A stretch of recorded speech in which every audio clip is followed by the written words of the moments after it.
The Bible. Is it hard to understand?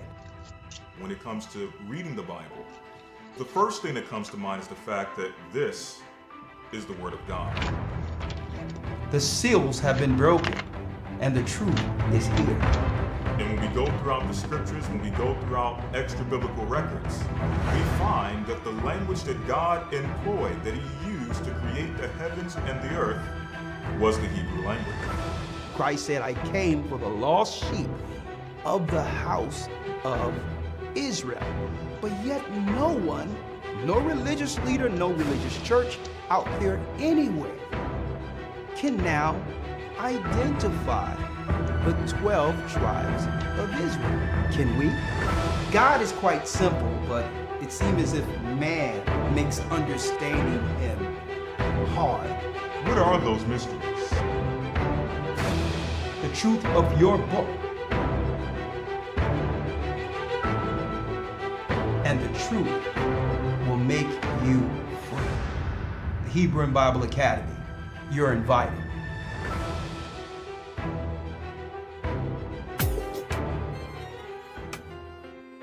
Shalom, shalom. Come on in.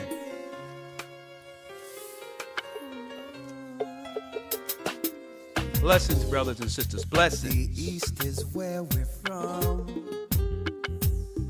The 12 tribes of Israel. Shalom, shalom. In 721 BC, the Assyrian king, he took us down, we fell. With a great escape, we went through the Euphrates. The Lord held the water still. Blessings. To a land where no mankind dwelt, We went. The 12 tribes of Israel. That's who we be. That's who we be. Manasseh, the Cubans, Ephraim, from Puerto Rico, and Valley from the arms of Hawaii. The Lord is calling back Israel. From Panama, He's calling us back, brothers and sisters. Come on. the Dominicans, the highest gathering Israel. That's right. The Most High is gathering Israel. I'm Elder Ricard Shiar of the Gathering of Christ Church here with our weekly broadcast. All praises be to the Most High. Ahaya, Ashah, Ahaya is his name in the name of Yeshaya. Through the Rawak, Yeshaya is its true name. There was no such letter as J. So it would have been impossible for anyone to have been casting out spirits in the name of Jesus, okay? There's so many lies we had to dig through as a people to get to where we are today. In the time of the awakening, brothers and sisters, there's so much going on, and it's to a degree where, folks, I didn't want to wait. I'm like, hold on, 6 o'clock is too late. I'm going to jump right in here. Oh, Apanilwa. I'm doing fine, Apanilwa. I'm doing fine. Thanks for asking. I hope you all are doing fine. I'm blessed, ready, trying to stay warm with the climate being pretty cold.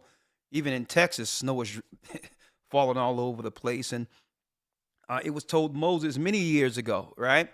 It was told to our prophets that if we begin to change the time, then the seasons will begin to come, what? In and out of course.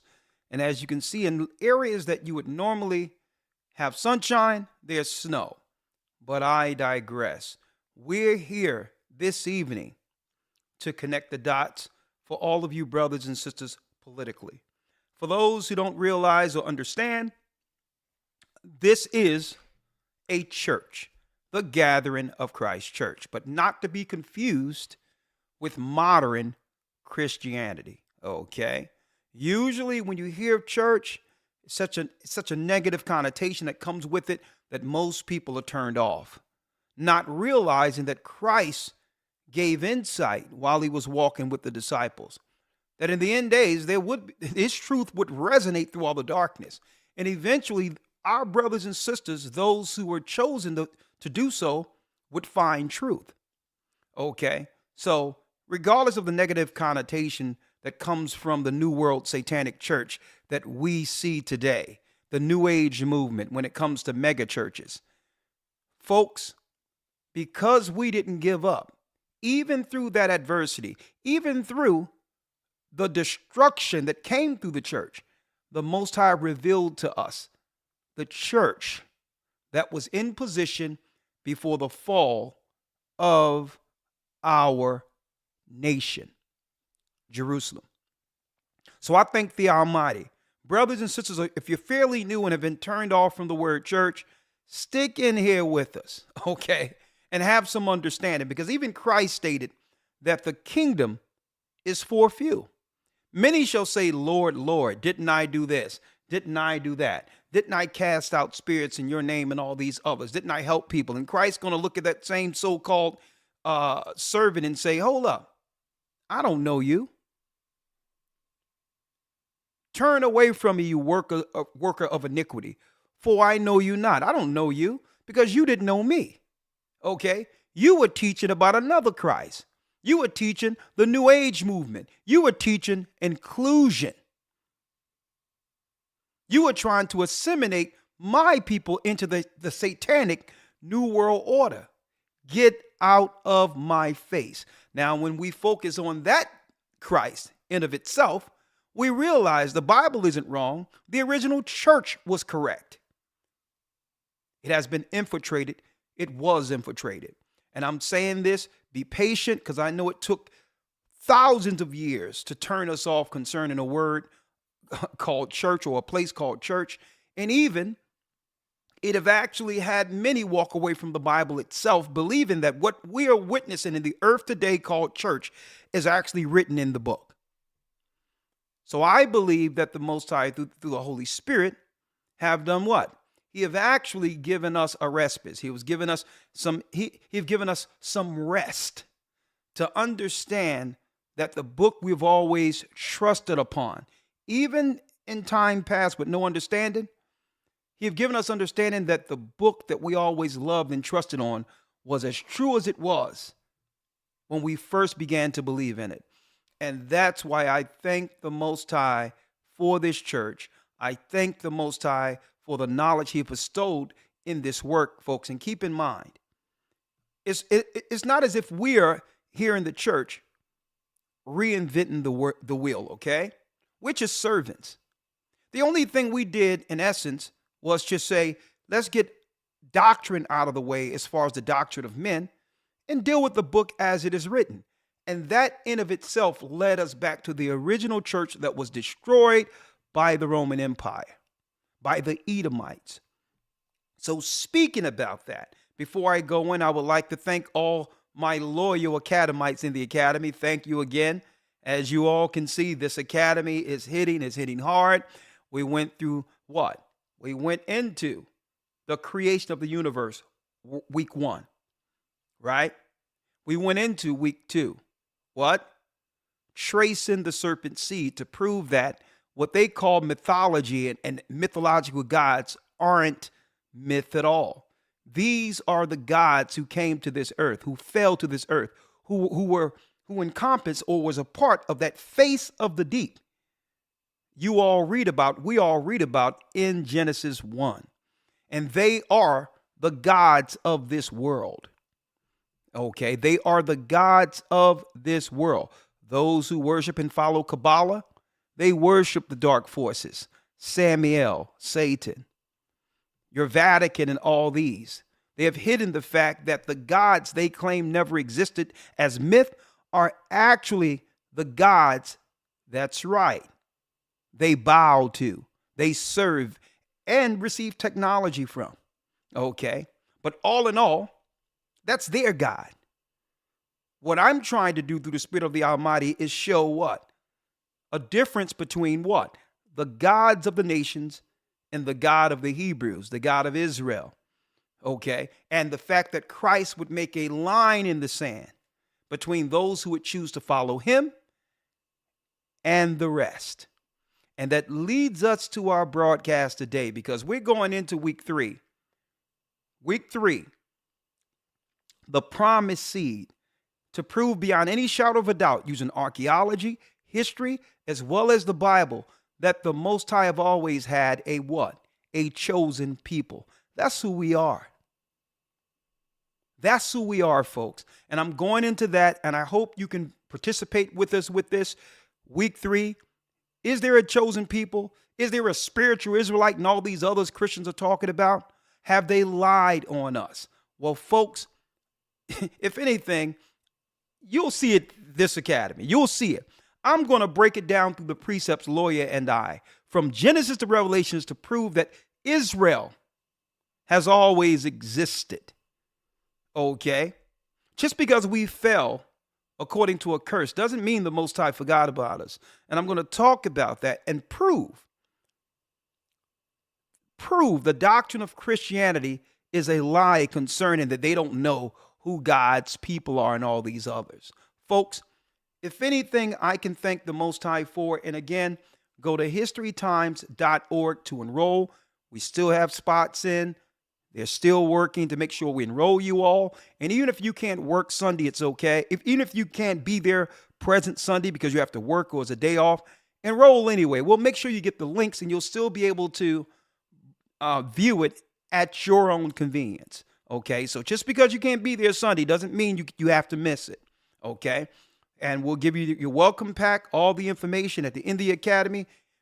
At the end of the academy, I give you my personal precept booklet and all that. I would love for you to be a part of it because your help us help so many. So go to historytimes.org to enroll. Now, jumping right in, brothers and sisters, jumping right in. As you can see the title, Divisive Politics and the New World Order. So many people out there try to shame us from talking about politics and the things the Bible describes as prophecy when we go into politics. Let me make this clear, folks. If one don't know politics, you don't know prophecy. There's no way to separate the two. Why do they want Christ dead? Because he was disrupting the social landscape of the world. Okay? Because of the prophecy concerning him coming to free us. The same people whom the Edomites or Romans were depending on to help them build their new world order. So if you don't understand policy, even in the book of Daniel, it says, through policy, they shall destroy many. Destroy who? Us.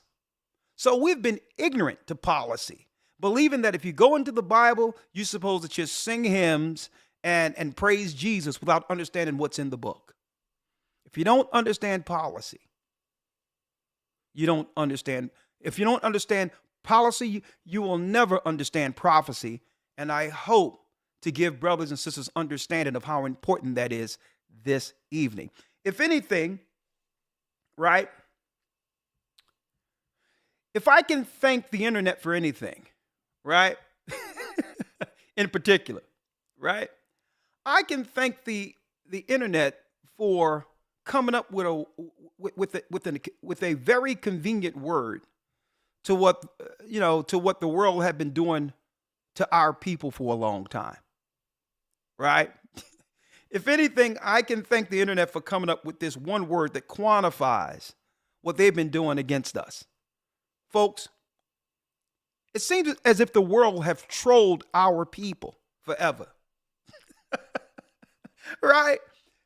If anything, the internet, we can thank the Most High for that word troll, because it seemed as if that's what they've been. Now that we've come to the knowledge of the truth, it seemed as this whole thing have been inside baseball for a few. And anytime we come to the realization that, hold up, are we intentionally being left out and attacked? Is this systematic? We talk to any people. We talk to East Indians. We talk to Jews. We talk to white people. We talk to our own Christian pastors. And they'd be like, well, no. Everything is on an individual basis.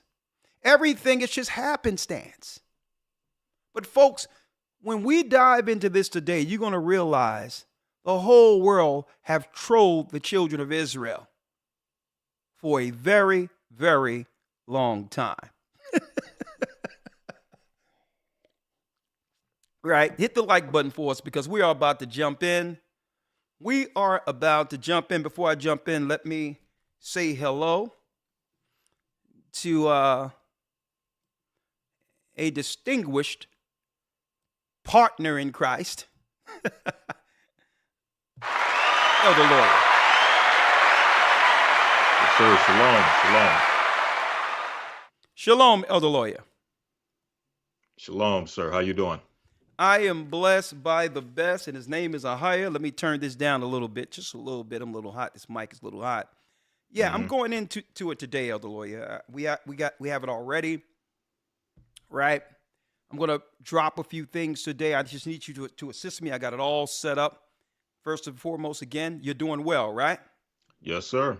Okay. Most people would think that we match shirts before the broadcast. You would think so, right? Hey, listen, they have no idea. We had no conversation beforehand, but it's all right. Yes, sir. That's how it is in the spirit, right? That's how it is, right? Absolutely. Here it is. Let's jump right in. Jump right in. Here we go, brothers and sisters. What are we talking about?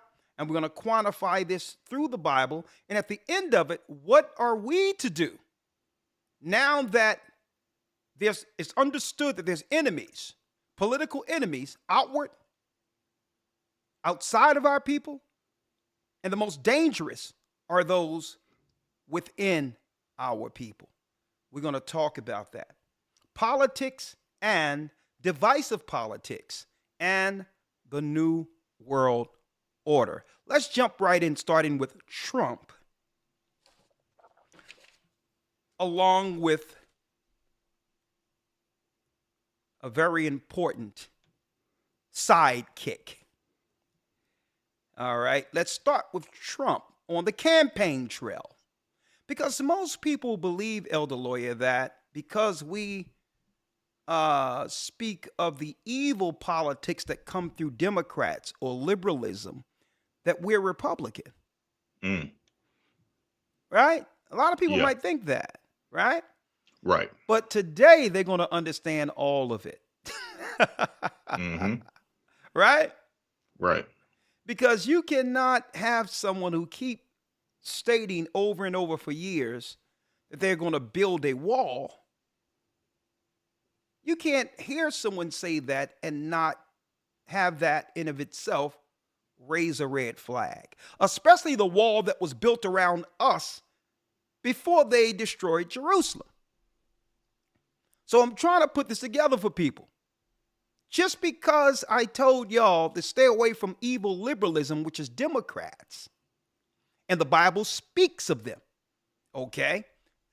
It wasn't to have you run to Trump. Let's make this clear. In essence, you're going to find out there was only one alternative for us the whole time. It was only one alternative. I'm not going to let the cat out of the bag to what that alternative is. Some of you all you probably guess it. But all in all, this is vetting time for those who can see how people that are close to you, be it your family members, be it your children, be it your close circle, how these people interact and operate in the midst of all these crises that we have seen and will embark upon, will in fact tell you that it will, in essence, tell you who those you will have to separate yourselves from before they tear you down. And we're going into history right now, but let's first start with Donald Trump. Okay? And why did I say stay away from liberal Democrats? Well, I'm going to go into that in a moment, but before I go there, I focused on Democrats because that's the party our people predominantly trust. Therefore, everything you see in our community right now is a direct result of those politics. That's why. Why would I talk about Republicans when our people don't vote for Republicans? So if you look at what's going on in our neighborhoods, the destructive behaviors that's happening, and we've been predominantly a liberal Democrat constituency, common sense will tell our people that they have been what? Formed to destroy us. So why would I focus on a party that our people don't even care about? How did the New World Order, Satan, use either of these particular parties against the children of Israel? That's who we are. We're going to talk about this. But let's look at, real quick, Elder Lawyer, if you will, Donald Trump on the campaign trail with a familiar character by the name of Klaus Schwab. Klaus Schwab so happened to be German. He's a German Jew, right? So here it is. Why am I pointing out this concern in him right now? Because, of course, y'all know how it is when it comes to politics. Let's let everybody in and totally overrun the cities. I'm going to show you the scriptures and policy on that.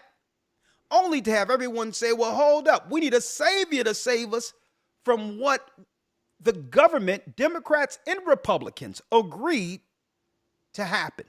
They both agreed and allowed this to happen. Right. Okay.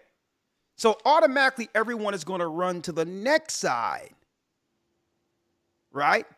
Knowing that both of those parties together allowed the migrants to overrun the cities. Why are they overrunning the cities? And what are the politics in place to remedy or to solve those issues? Well, I guess that's what Trump and this New World Order leader by the name of Klaus Schwab probably were discussing. A matter of fact, it used to be called Bilderberg, but they just had another meeting, Bill Gates and others, with this guy here from the World Economic Forum last week. Now, what they're going to talk about, I'm going to deal with that next week, but I want to focus on what? The divisive politics and the New World Order. Give you a biblical perspective with an answer according to God on how we must roll, understanding that either side has always been against us. Check this out. Fair use for educational uses only. Well, we've loved it. We think it's a great country, a beautiful country, and we have had a tremendous success. Yeah, great success. And this gentleman, as you... He said, we have had what? We have had what? Yeah, great success. And this have had a tremendous success. We have had tremendous success. Now, folks, the guy you see here is more powerful than any politician in the world. Now, the majority of our people would see this particular video and wouldn't understand the gravity of this particular scene here. Now, politically, they walked out there together. Why? For what you call a photo op, a public pronouncing to the world that Trump is on board with the World Economic Forum's agenda. What does that agenda have to do with us? Well, folks, the World Economic Forum shapes the policy that usually comes out of crises. See, one thing, the Constitution means nothing at all in the midst of a crisis. Automatically, all of the decisions go to who? Go to those who are in control over world crises. See? So if there's a cold, if there's a disease, if there's a war, well, guess what, folks? These are the think tanks who dictate what happens in your country, regardless of the laws the citizenry are currently under. Let me play it all the way. Well, we've loved it. We think think it's a great country, a beautiful country, and we have had a tremendous success. Yeah, great success. And this gentleman, as you know, he's done a great job. Thank you very much. This gentleman, as you know, Well, we've loved it. And we think look at this. See this? This gentleman, as you know, has done a great job. Now, the majority of people in the earth, the everyday person is trying to put food on the table or you know, or are affected by the gas prices, have wouldn't even think twice about this particular guy next to Trump. But we're here to inform you, okay? Fair use. Fair use. Mr. Klaus, 3 years ago, stated that we must adjust this earth or be prepared for an angrier world. What does he know? An angrier world? Well, this is fair use for educational and religious purposes only. I don't know how it will play out in November, but what we know is that we will end up with many more unemployed and particularly also people in the gray economy, which are not. So he knew 3 years ago that many people will end up unemployed. Now think about this. He knew this 3 years ago, folks. At the same time he knew this, the World Economic Forum, under the politics, the world politics of inclusion, right, it's also intertwined into a world without borders. You hear about this when you go into the World Economic Forum when it comes to diversity and inclusion, a world without borders. So they'll have you think that this is some type of asylum situation we're dealing with right now. Well, Mr. Klaus Schwab, if you knew that the world would become angrier 3 years ago for lack of jobs, why would you and other leaders agree to have the inner cities overrun by illegal immigrants or migrants or people that have been made into third world? These people really need refuge based on what was done to Venezuela after the death of Chavez and others. So if you knew that it would make the world angrier, then why have politics where the cities are overran by migrants with no place to stay in the midst of winter? But I digress. Now, the question lies here, Elder Lawyer, and I'm going to ask the people, is there some level of orchestration here? Is some of this politically orchestrated? Now we're gonna have you answer that question in a moment, but I need you to hit the like button. And angrier, look at title. The World Economic Forum founder must prepare for an angrier world 3 years ago. And guess what? He was just seen with Donald Trump last week. I don't know how it will play out in November, but what we know is that we will end up with many more unemployed and particularly also people in the gray economy, which are not counted for, who lose their jobs. So we will see definitively a lot of anger already now, but probably increased by the end of the year, because this crisis will be with us until we really have found a remedy. So we have. Now, mind you, Biden and Kamala met with him a little over 3 years ago, folks. Now, look at this. You can't make this up. The same guy sitting with Donald Trump, right, met with Biden and Kamala during the pandemic. So is he Democrat or Republican? Huh? Mm-hmm. I'm trying to get you all to think outside of the bubble they've placed us. So whichever way this guy go, we know either side is on board. Have to prepare for a more angry world, and how to prepare. It means to take the necessary action to create a fairer world, to see that we provide everybody with decent access to the health system. Yeah, got that German accent. I mean, are we living under the Fourth Reich? That we make sure that those people who are really left behind, and I'm not speaking only on national levels, I'm speaking also internationally. If I see now the tragedy in some of the emerging countries like South Africa, like some countries in East. Listen to the countries he's highlighting here. I mean, why are they always up in our sauce, up in our stew? Think about this. I'm going to show you why in a moment. East Asia. I think it's all, I don't have too many remedies.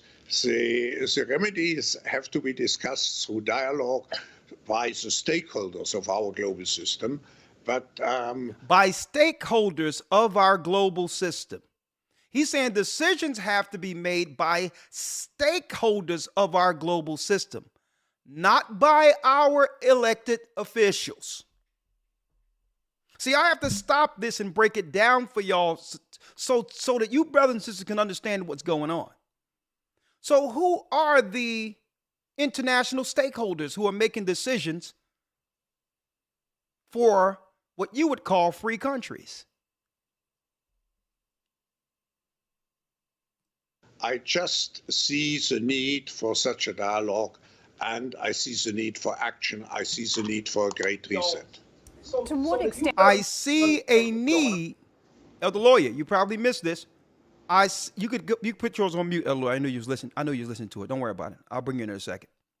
Yes, sir. Yeah. He said, I see the need. Now, this guy must be very important, right? I see a need for a global reset. Now, is that a negative or positive thing? A global reset for those who are suffering under the current world status, the current world conditions, right? You have people that can't even adjust to what we're dealing with now. And he's talking about, he see a need for a new global reset without telling the world what that entails. What does that mean for the people who live on earth? Mainly in Western countries or the world abroad. Well, you're here. This is where we get some of these answers, right?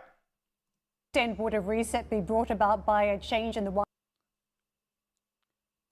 Will a reset? To what extent would a reset be brought about by a change in the White House, the election of Joe Biden, for instance? See? The election of Joe Biden, for instance. So, folks, the reset already happened.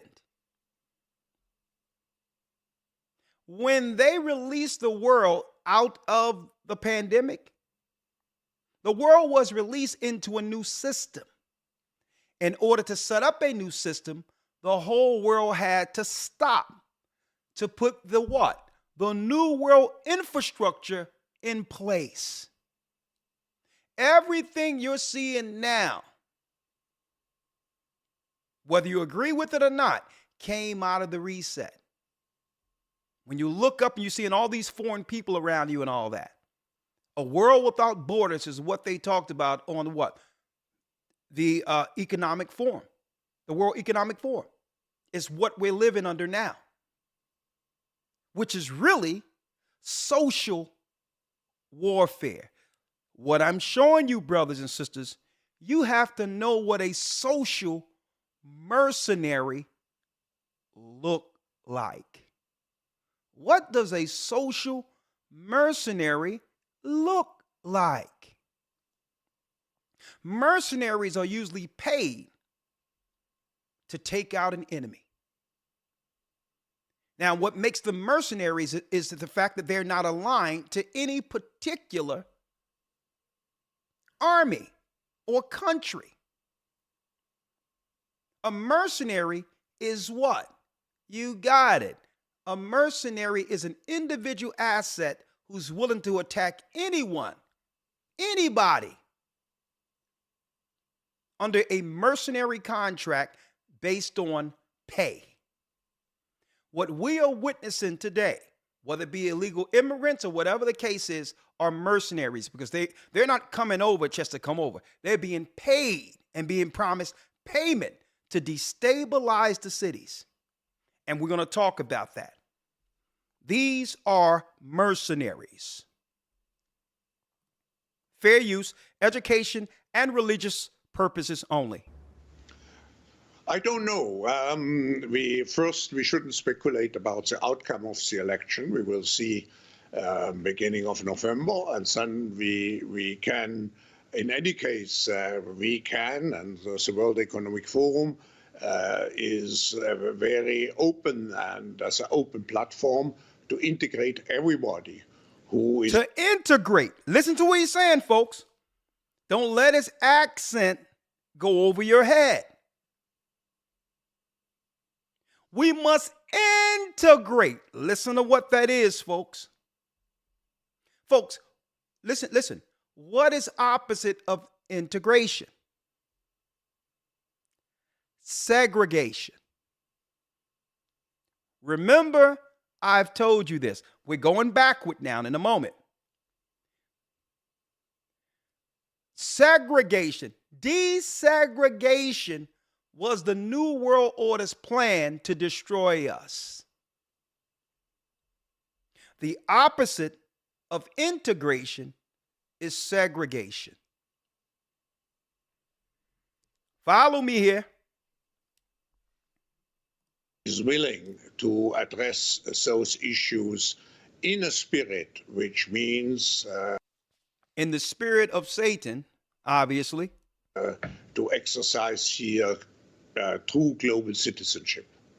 I want to just pick up on true to exercise, you better hear this, to exercise true global citizenship. Now, you're already a citizen of a country, right? So what have you been integrated into? We're going to talk about that in a moment. Okay, there's nothing new under the sun. These people have never had an original idea. What he's saying is exactly out of the scriptures. That's right. From throughout history. That wicked one around 137 BC of Antiochus Epiphanes. And we're going to talk about that in a moment, right? So they never had an original idea in their lives. It's because our people don't understand history. You don't understand where this is going. Right? on some of the economic projections. In your book, you tackle what the future may look like. And at this stage, we're grappling with various letters of the alphabet, whether it's a V or a U or perhaps even a symbol, a tick shape. Can you just give us some clues about the growth down the track, what we can expect? What can we expect? First, if we look at it at the national or global level, at the macroeconomic level, one of the things we address very much in the book and we are concerned is the increased debt level. We spend about 10 trillion worldwide to deal with the short-term negative effects of the pandemics. But we should be aware we are just increasing our debt situation. And we were already very much debt loaded before we went into. Now, mind you, folks, a disease that could cripple the world was discussed under the same forum years before it actually happened. That's not allegedly. It's in the World Economic Forum's on their website. To the crisis. So how to get at the end out of this debt situation is still a big question mark. Second, let's see if it's a big question mark, folks, because this guy, I kept my eyes on him in particular. Why? 1 second. Let me turn to one moment.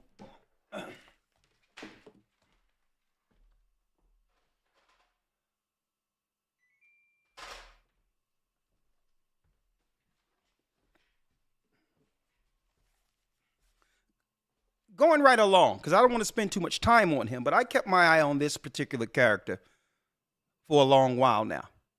Now, he just met not too long ago also with Bill Gates last week. And what's discussed is that there's a possibility of another thing coming 20 times more virulent than what was discussed a few years ago that shut the world down. Now, I don't know how they would know this,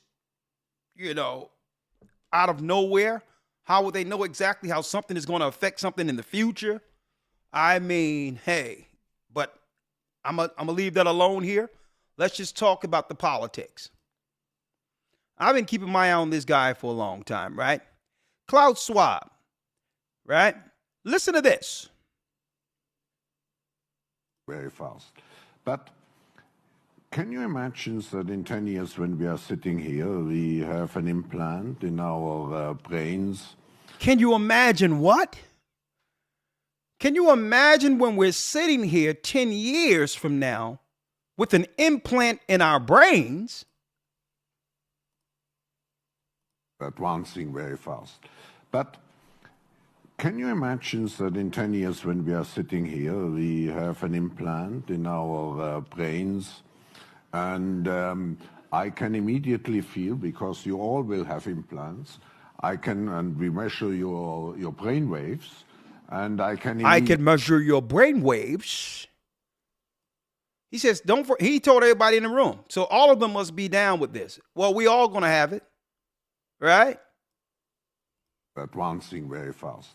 But can you imagine that in 10 years when we are sitting here, we have an implant in our brains, and I can immediately feel, because you all will have implants, and we measure your brain waves, and I can immediately tell you how the people react, or I can feel how the people react to your answers.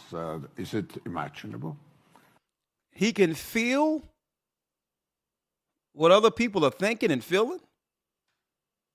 Now, I don't know about you all, folks. Do you want to have this guy around knowing what you're thinking and feeling?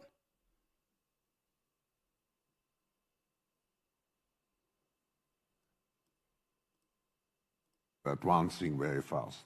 But can you imagine that in 10 years when we are sitting here, we have an implant in our brains, and I can immediately feel, because you all will have implants, and we measure your brain waves, and I can immediately tell you how the people react, or I can feel how the people react to your answers. Is it imaginable? I think that is imaginable. I think I think you can imagine that. You can imagine, well, you're going to be sort of transplanted into the internet, so to speak, to live forever in a digital realm. You can imagine that you just in your biological incarnation are going to live to be some very long age. Yeah. Can you? I can't imagine it. I cannot imagine it. I cannot imagine it. Let me get to the next thing here. Klaus Schwab was born in Ravensburg, Germany, and received his academic education at the Swiss Federal Institute of Zurich, the University of Freiburg, and Harvard. Listen to this, folks. And Harvard University. Remember that. Graduating with a doctorate in engineering, a doctorate in economics and social sciences, and a master in public administration, right? Who is he? The founder of the executive chairman World Economic Forum, so that when you see things like this, you'll understand prophetically where we're going. Wake up, folks. Well, we've loved it. We think it's a great country, a beautiful country, and we have had a tremendous success. Yeah, great success. And this gentleman, as you know, he's done a great job. Thank you very much. Thank you. And this guy, as you know, have done a great job, right? I'm just filling the blanks for y'all now. Now we're going to get to our next guy by the name of Carroll Quigley. Right? Carroll Quigley. Right? Now, he came into prominence around the Nixon administration, an author and others. Right? Let me drop this for you. Okay, he was also a main component within the politics during the time of FDR, Franklin D. Roosevelt. And this guy is serious because he told us exactly what we're experiencing in our communities in the United States right now. He said exactly how it would happen. Who is he? Look at it clearly, folks. And I'm going to give you the prophecies and the Bible prophecies and understanding on this of who we can relate these so-called world leaders, philosophers, and I would say esoteric seers to, right?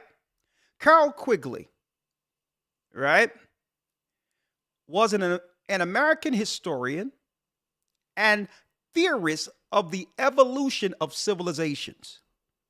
He is remembered for his teaching work as a professor of Georgetown University, folks. But look at this here, right? And his seminal works, The Evolution of Civilizations, An Introduction of Historical Analysis and Tragedy and Hope, A History of the World in Our Time, in which he states that the Anglo-American banking elite have worked together for centuries to spread certain values globally. Now, look at his life and career. Look at where we're going here. Where was the Bushes? What were they about? Harvard and Yale, Harvard and Yale, Harvard and Yale, right? The first guy, Klaus, even though he was operating, he was born overseas, he studied at Harvard. Now we got the life and career. Born in Boston, Quigley attended Harvard University, where he studied history and earned a BA, an MA, and a PhD degrees. He taught also at Princeton in New Jersey, and then at Harvard, and then from 1941 to 1976 at the School of Foreign Services of Georgetown University. Now, why am I bringing up this man here? Carroll Quigley. Well, listen to what he said would happen. What would need to happen between the Democrats and the Republic in order for the corporations to bring in the New World Order. And he stated this in 1976. And yeah, by the way, for fair use and educational purposes only, I need y'all to hear this and hear it good. And a matter of fact, let me cut up on the captions so that you can hear what he stated in 1976 concerning the Democrats, the Republicans, the citizens, the state, only a few minutes, as well as how the corporations were going to come in at the very end. Listen to this. Good evening. My name is Peter Crow. I'm the Dean of the School of Foreign Service, and it is my privilege on behalf of the school and the Department of... Hold on. I'm going to make it so you all can see it. Fair use. Let me put fair use over here. Educational purposes only. And let me move it up so you can all see the closed caption. You know, those things were recorded so many years ago, right? So many years ago. It was recorded many years ago. So it was transferred from audio tape onto video so we can understand it today, okay? So bear with the grainy audio, okay? Please bear with it. Listen to this carefully. another Harvard graduate. Listen. Good evening. My name is Peter Crow. I'm the Dean of the School of Foreign Service, and it is my privilege on behalf of the school and the Department of History to welcome you to the renovated Gaston Hall and to an occasion this evening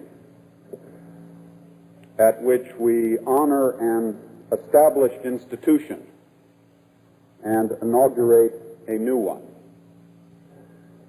The established institution is Professor Carol Quigley, whose teaching has quickened and disciplined the minds of generations of School of Foreign Service students. Now, hold up. Let me get straight to it. One moment. Let me get straight to it. Let me get the one I want. Hold on Quigley. 1 second. I'm going to jump straight to it. 1 second, Elder Lawyer, all right?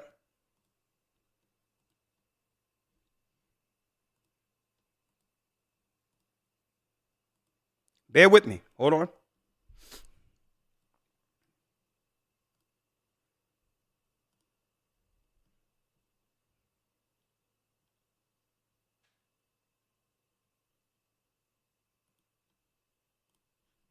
Let me get it here.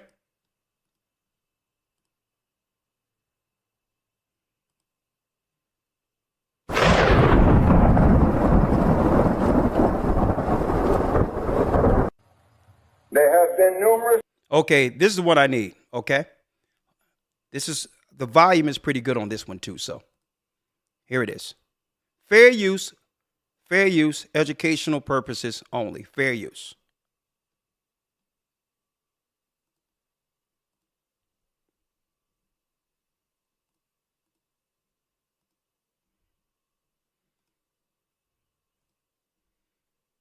Okay, we good.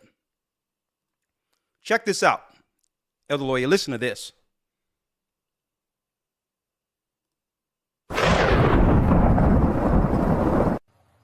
There have been numerous books published. There's been numerous books published. Let me put the closed caption on. Hold on.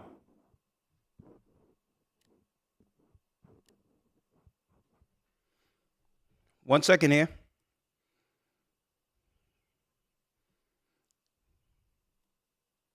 There we go. There's been numerous books published. Listen.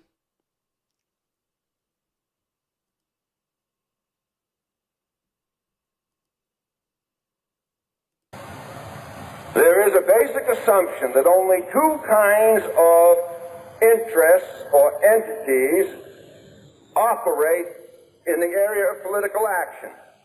That is, individuals and the government. There have been numerous books published with such titles as Man versus the State. I know two of those. They both appeared, I think, in 1906. We hear about big government as a threat to the individual, and so forth and so forth. Conservatives now are telling us that we must curtail government, cut government spending, cut government powers, reduce government personnel. Now, he's saying on the conservative side, on the conservatives, it's saying that we should have what? Smaller government, right?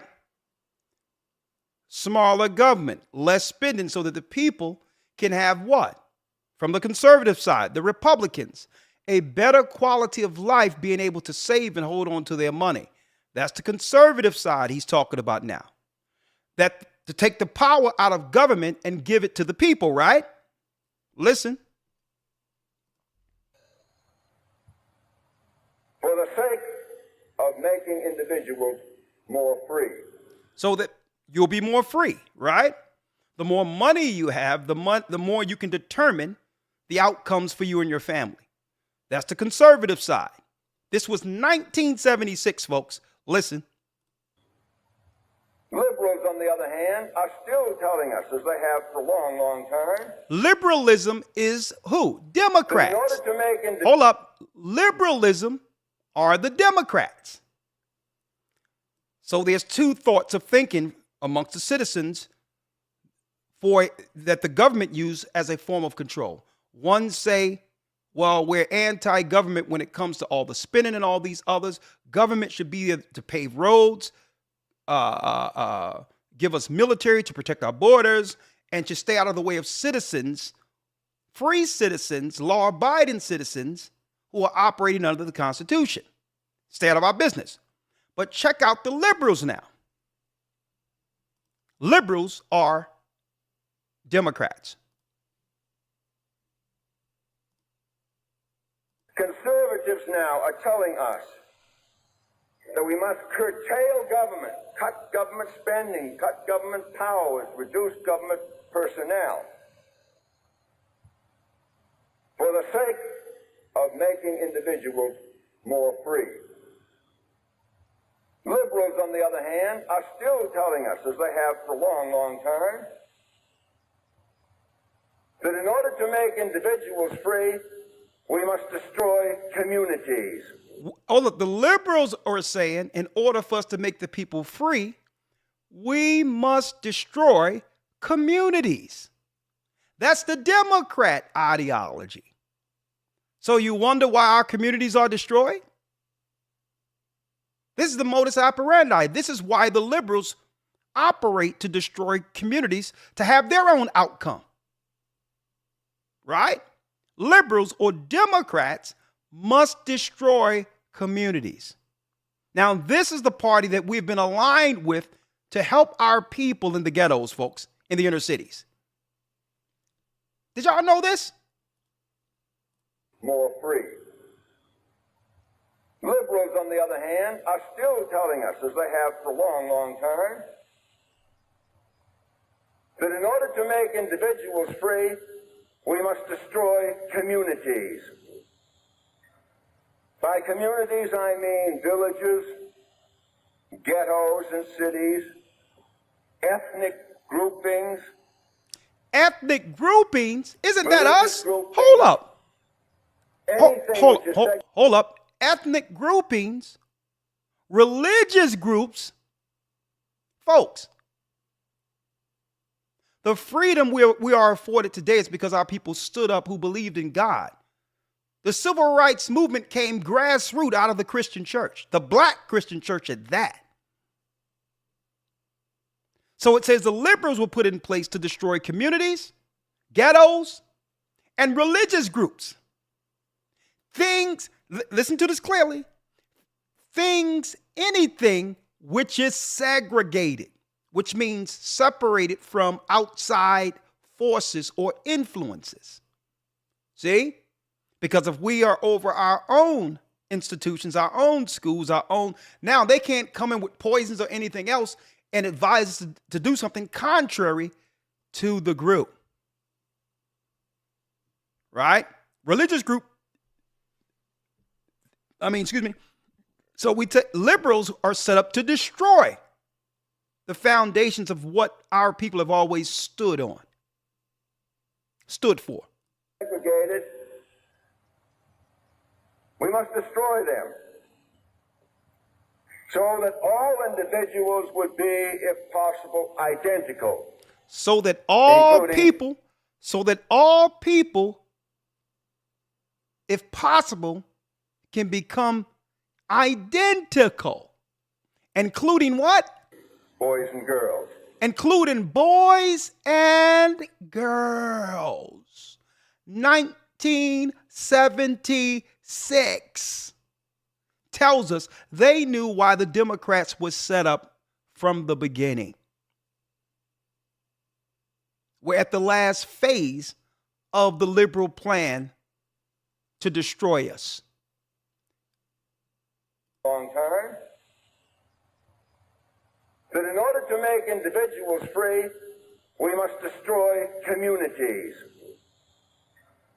By communities, I mean villages, ghettos and cities, ethnic groupings, religious groupings. Now you wonder why all of the natural, cultural, artistic value we brought to this country has now been totally eradicated and erased before us. You notice that? We were identified culturally as a people based on what? Based on what came out of struggle and all that, right? Rap became what?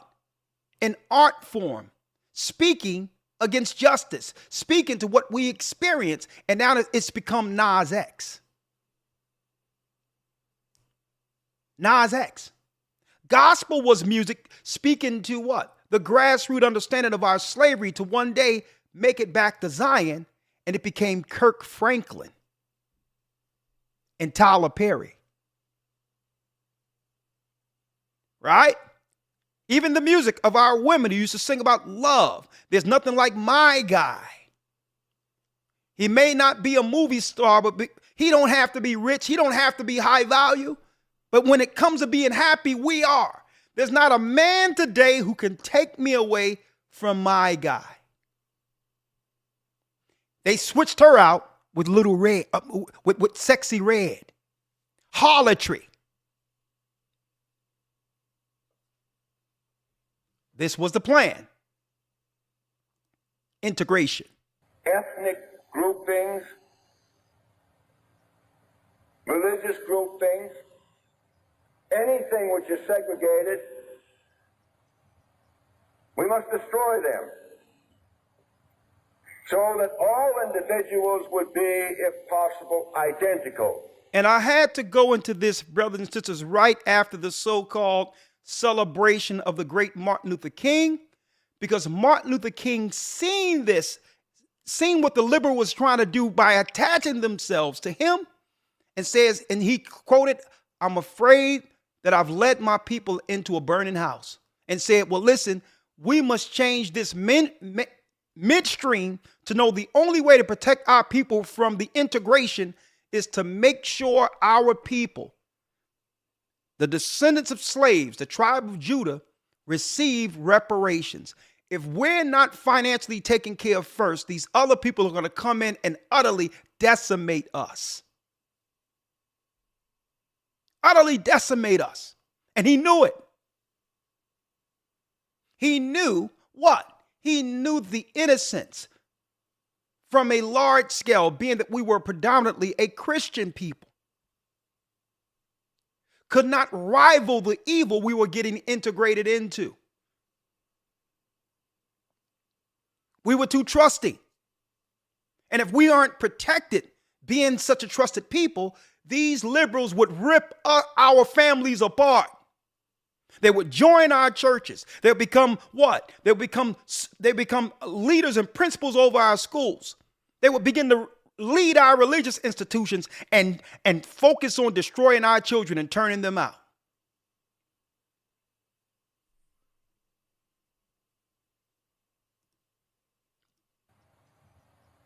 We must destroy them so that all individuals would be, if possible, identical, including boys and girls. Including boys and what? Including boys and girls. Transgenderism. Folks, this was a private meeting amongst the elites on what the liberal agenda should be, what their plans are for where our people live.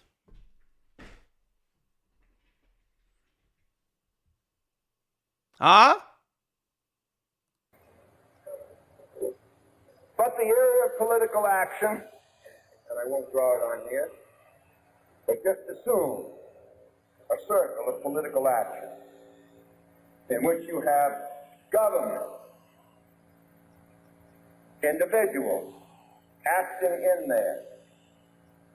But you also have at least two other groups, really three others, voluntary associations. Voluntary associations, folks.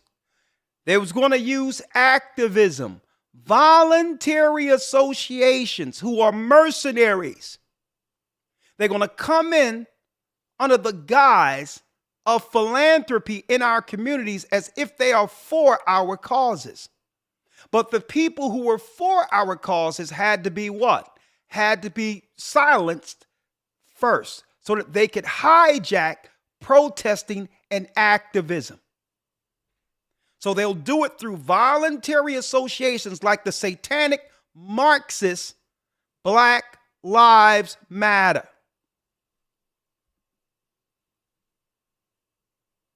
Which I'll say no more about. Corporations and corporations, communities.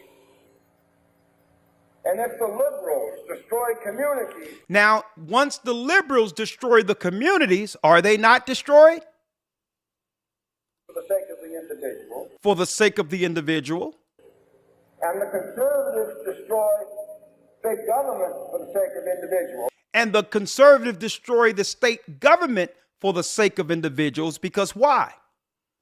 Conservatives are saying less government, more money in our pockets. So that means the state or the government cannot grow beyond the people.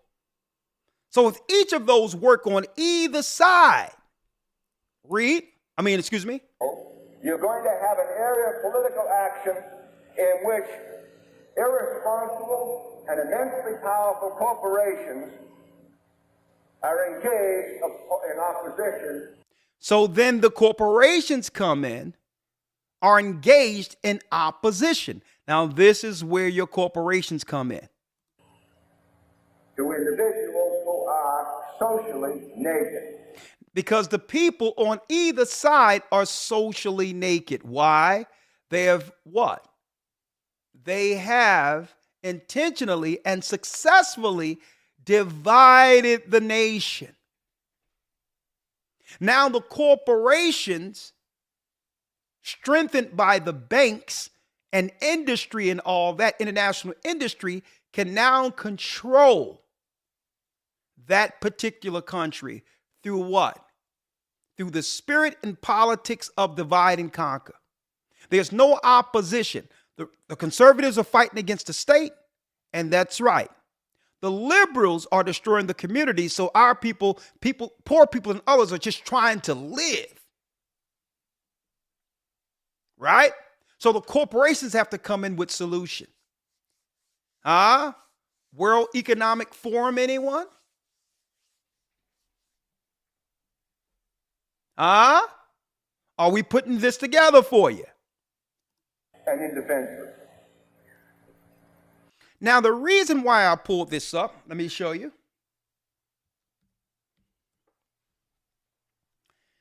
There are 3 basic ways to win obedience, right? Here's one of Quigley's quotes.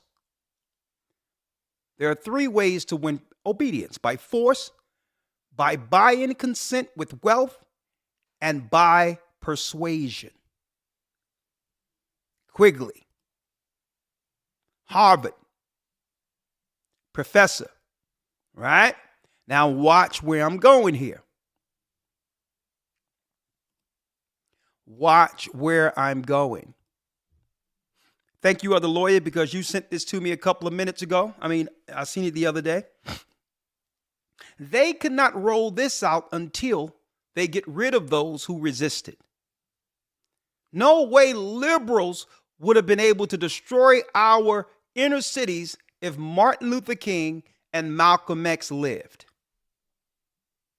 They was tipping our communities off at a time where all the religious institutions were united and aligned against those on the outside of us.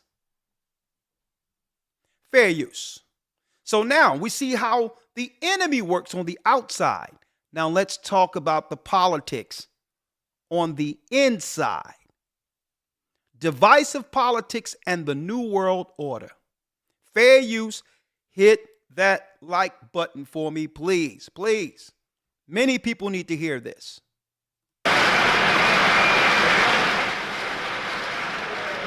All the other slave education, a little education, fed him well, and even gave him a little education,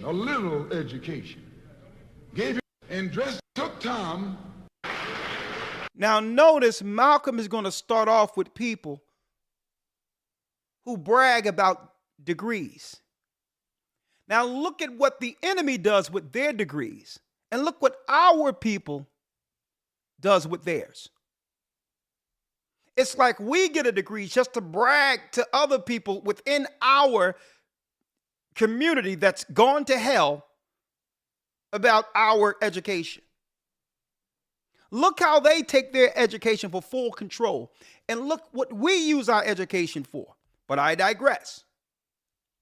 Not that education is bad, right? But is our education used like utilized like theirs? But I digress. Malcolm. The slave master took Tom and dressed him well and fed him well and even gave him a little education, Gave him a long coat and a top hat and made all the other slaves look up to him. Then he used Tom to control them. The same strategy that was used in those days is used today by the same white man. He take a Negro, so-called Negro, and make him prominent, build him up, publicize him, make him a celebrity, and then he becomes a spokesman for Negroes and a Negro leader.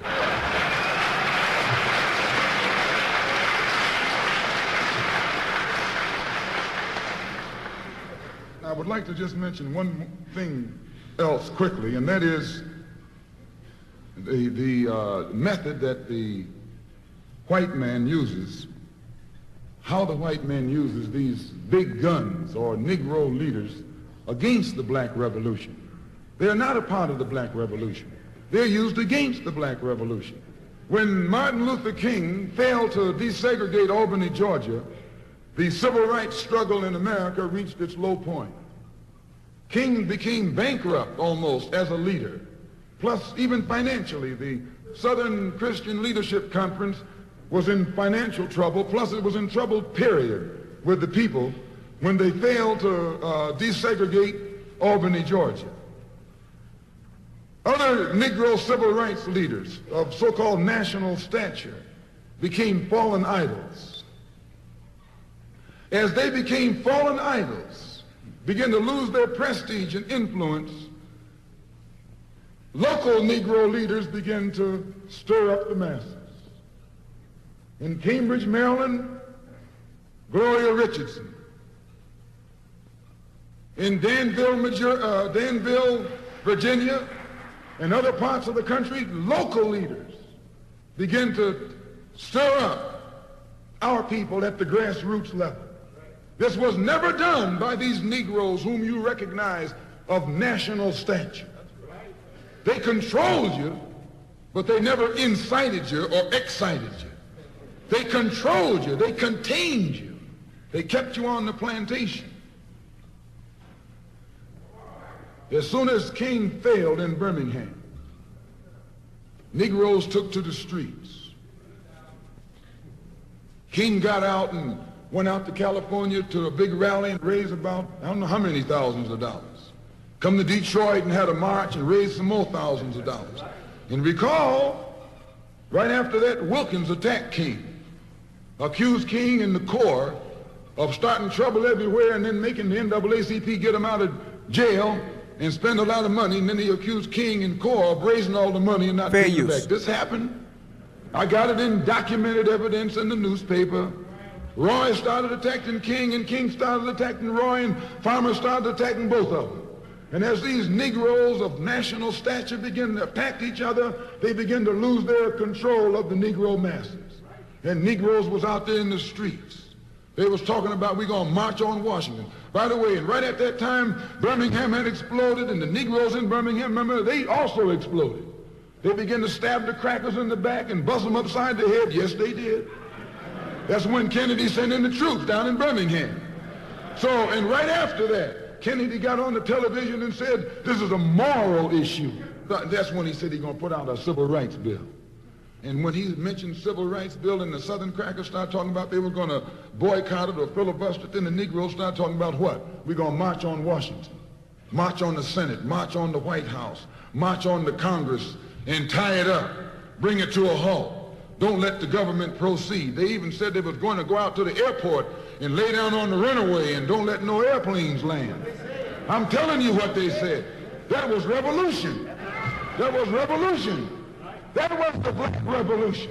It was the grassroots out there in the street. Scared the white man to death. Scared the white power structure in Washington, D.C. to death. I was there. When they found out that this black steamroller was going to come down on the Capitol, they called in Wilkins. They called in Randolph. They called in these national Negro leaders that you respect and told them, call it off. Kennedy said, look, you all letting this thing go too far. And old Tom said, boss, I can't stop it because I didn't start it.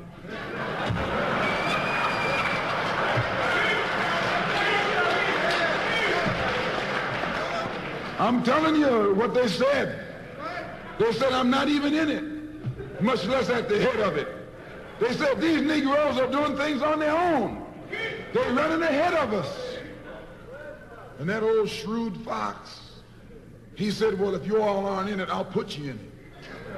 I'll put you at the head of it. I'll endorse it. I'll welcome it. I'll help it. I'll join it.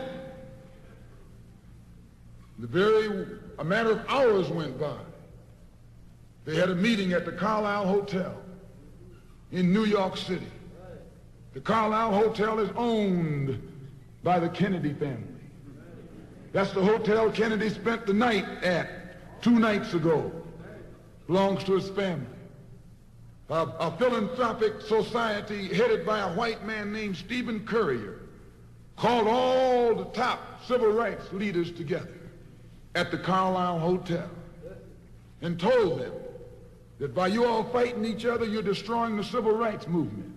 And since you're fighting over money from white liberals, let us set up what's known as the Council for United Civil Rights Leadership. Let's form this council, and all the civil rights organizations will belong to it. And we'll use it for fundraising purposes. Let me show you how tricky the white man is.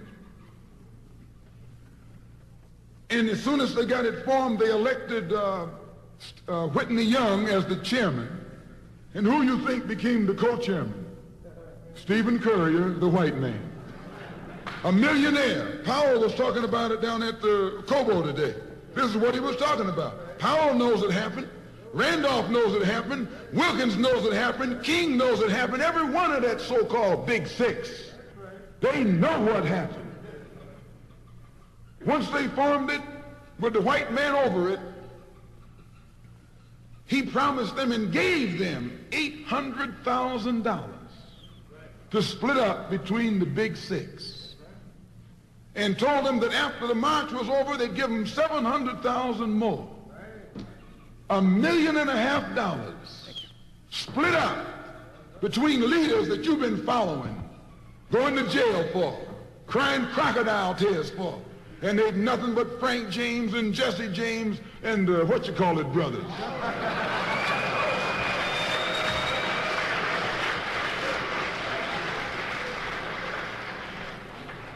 Soon as they got the setup organized, the white men made available to them top public relations experts. Opened the news media across the country at their disposal. And then they begin to project these Big Six as the leaders of the march. Originally, they weren't even in the march. You was talking this march talk on Hastings Street. Is Hastings Street still here? On Hastings Street. You was talking the march talk on Lenox Avenue. And down on, Fillmore Street. And Central Avenue. And 42nd Street and 63rd Street. That's where the march talk was being talked. But the white man put the Big Six ahead of it, made them the march. They became the march. They took it over. And the first move they made after they took it over, they invited Walter Reuther, a white man. They invited a priest, a rabbi, and an old white preacher. Y'all hear that? Total infiltration. Total infiltration to bring in and to hijack where we live. Through activism and liberalism, they hijacked it. And now when you hear about civil rights, you hear about someone's sexual preference. Rusted, what's his name, Elder Lawyer? Rusted who? You talking about Bayard Rustin? Bayard Rustin is all you hear, because they use that as proxy to claim that someone's sexuality has an impact on who they are as an activist for our people now. It wasn't the fact that he was black. It was the fact that he was homosexual. Well, if you open that up that way and say, well, his sexuality had something to do with it, it wouldn't take anything for a white lesbian who was what? On the outside of us as far as activism goes, and a white homosexual who was outside of activism as far as our people go, and have them become integrated into our systems and leaders over our social programs. See that? Malcolm spoke about this. Yes, old white preacher. The same white element that put Kennedy in power, labor, the Catholics, the Jews, and liberal Protestants. Same clique that put Kennedy in power. The same clique that put Kennedy in power, folks. He named him, he wrote it off. Had a hand in what? Misdirecting the whole civil rights movement to integrate it so that liberalism could come in and destroy our people. Right? What we have before you here.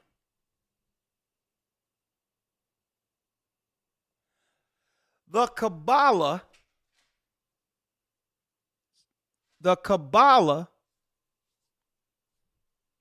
look at it. Historic symbol of control. I'm going to step away just for 1 second. Yeah, no problem, Elder. The Kabbalah. Right? Let me go here.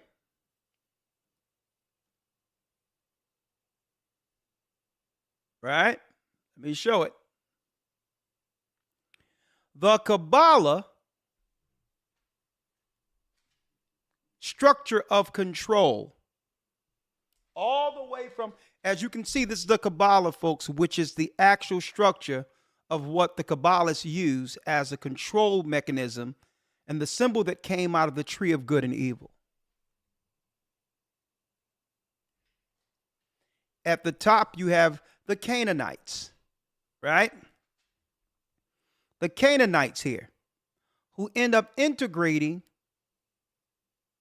or bringing the tribe of Dan into their priesthood to destroy their own people, right? You see that? A Canaanite infiltration. Satan's seed. Baal worship. And then on the right side, you have the kings of Babylon, right? Right here. Then you got Pharaoh of Egypt working against the Hyksos, which were our people. Then you have all the way down the Roman Empire and the Judean Empire after the fall of Jerusalem, which was synagogue Satan that was actually infiltrated by who? You got it. The Edomites, who converted during the time of Hyrcanus. Right? Then you got in the center of it all who take their dark source and belief from all of these particular systems, the Canaanite system, the Vatican itself, the Roman Catholic Church. And then you got the Knights Templar, who have hid themselves under new names, modern names like apologetics. Then you have the Khazars, the Romans who went into Khazaria during the 3rd century under the name of the Basilians, okay, who became the serpent people and eventually integrated into what we call today a different form of Judaism. These were Edomites who were called Basilians, who worshiped Satan outward, and eventually, between the 8th and the 11th century, converted into Judaism. Then you have what? The black nobility of Switzerland. Then you have the Grand Masters, Freemasons. You have also the Jesuits. The Jesuits is a spinoff out of the Knights Templar. And then they founded the New World Order, which is the Illuminati, 1776, under the Bavarian government. The Illuminati was formed. And out of that came what? Novus Ordo Seclorum, the New World Order, right? Now, I'm going to be talking about this and more, right, as we go deeper into bringing this together. As we come closer to the end, you're going to be hearing about how the Baal worshipers and all that are under one big political cabal against the children of Israel. Now, Elder Lawyer, are you with me? Yes, sir. Now, before I go into some scriptures to resolve all of this, of what we've seen with Klaus, how they were seeking to destroy us by taking down the walls of segregation, only to infiltrate and destroy us. That's where regenerification really came from. When they came in to actually, with their plan, to assimilate us into the New World Order. We have to first discuss and understand, what is the New World when it says New World Order? Well, in order to understand that, we would have to understand what? The nuances of the old world. Right? The New World came out of what? The diaspora, when our people was what? Divided in 721 BC, when the Northern Kingdom and the North American Indians and others traveled over into new lands. And then later, our people were destroyed in Judea and ran into different parts of Africa. We ran into different parts of Spain, right? And we was conquered by the Edomite Christians as well as the Ishmaelite Muslims, right? So they found us in the New World, and needed to do what? There was a need for an order of the New World, because what? The Roman Empire already had the old world on lock. So when you hear the word New World Order, brothers and sisters, in a nutshell, they're telling you that they must consolidate and control the people of Israel who are scattered and eradicate them before the coming of the Messiah. The New World Order is taking control of the new world like they've already conquered the old world. It has everything to do with you and I, who are from the lost tribes of Israel.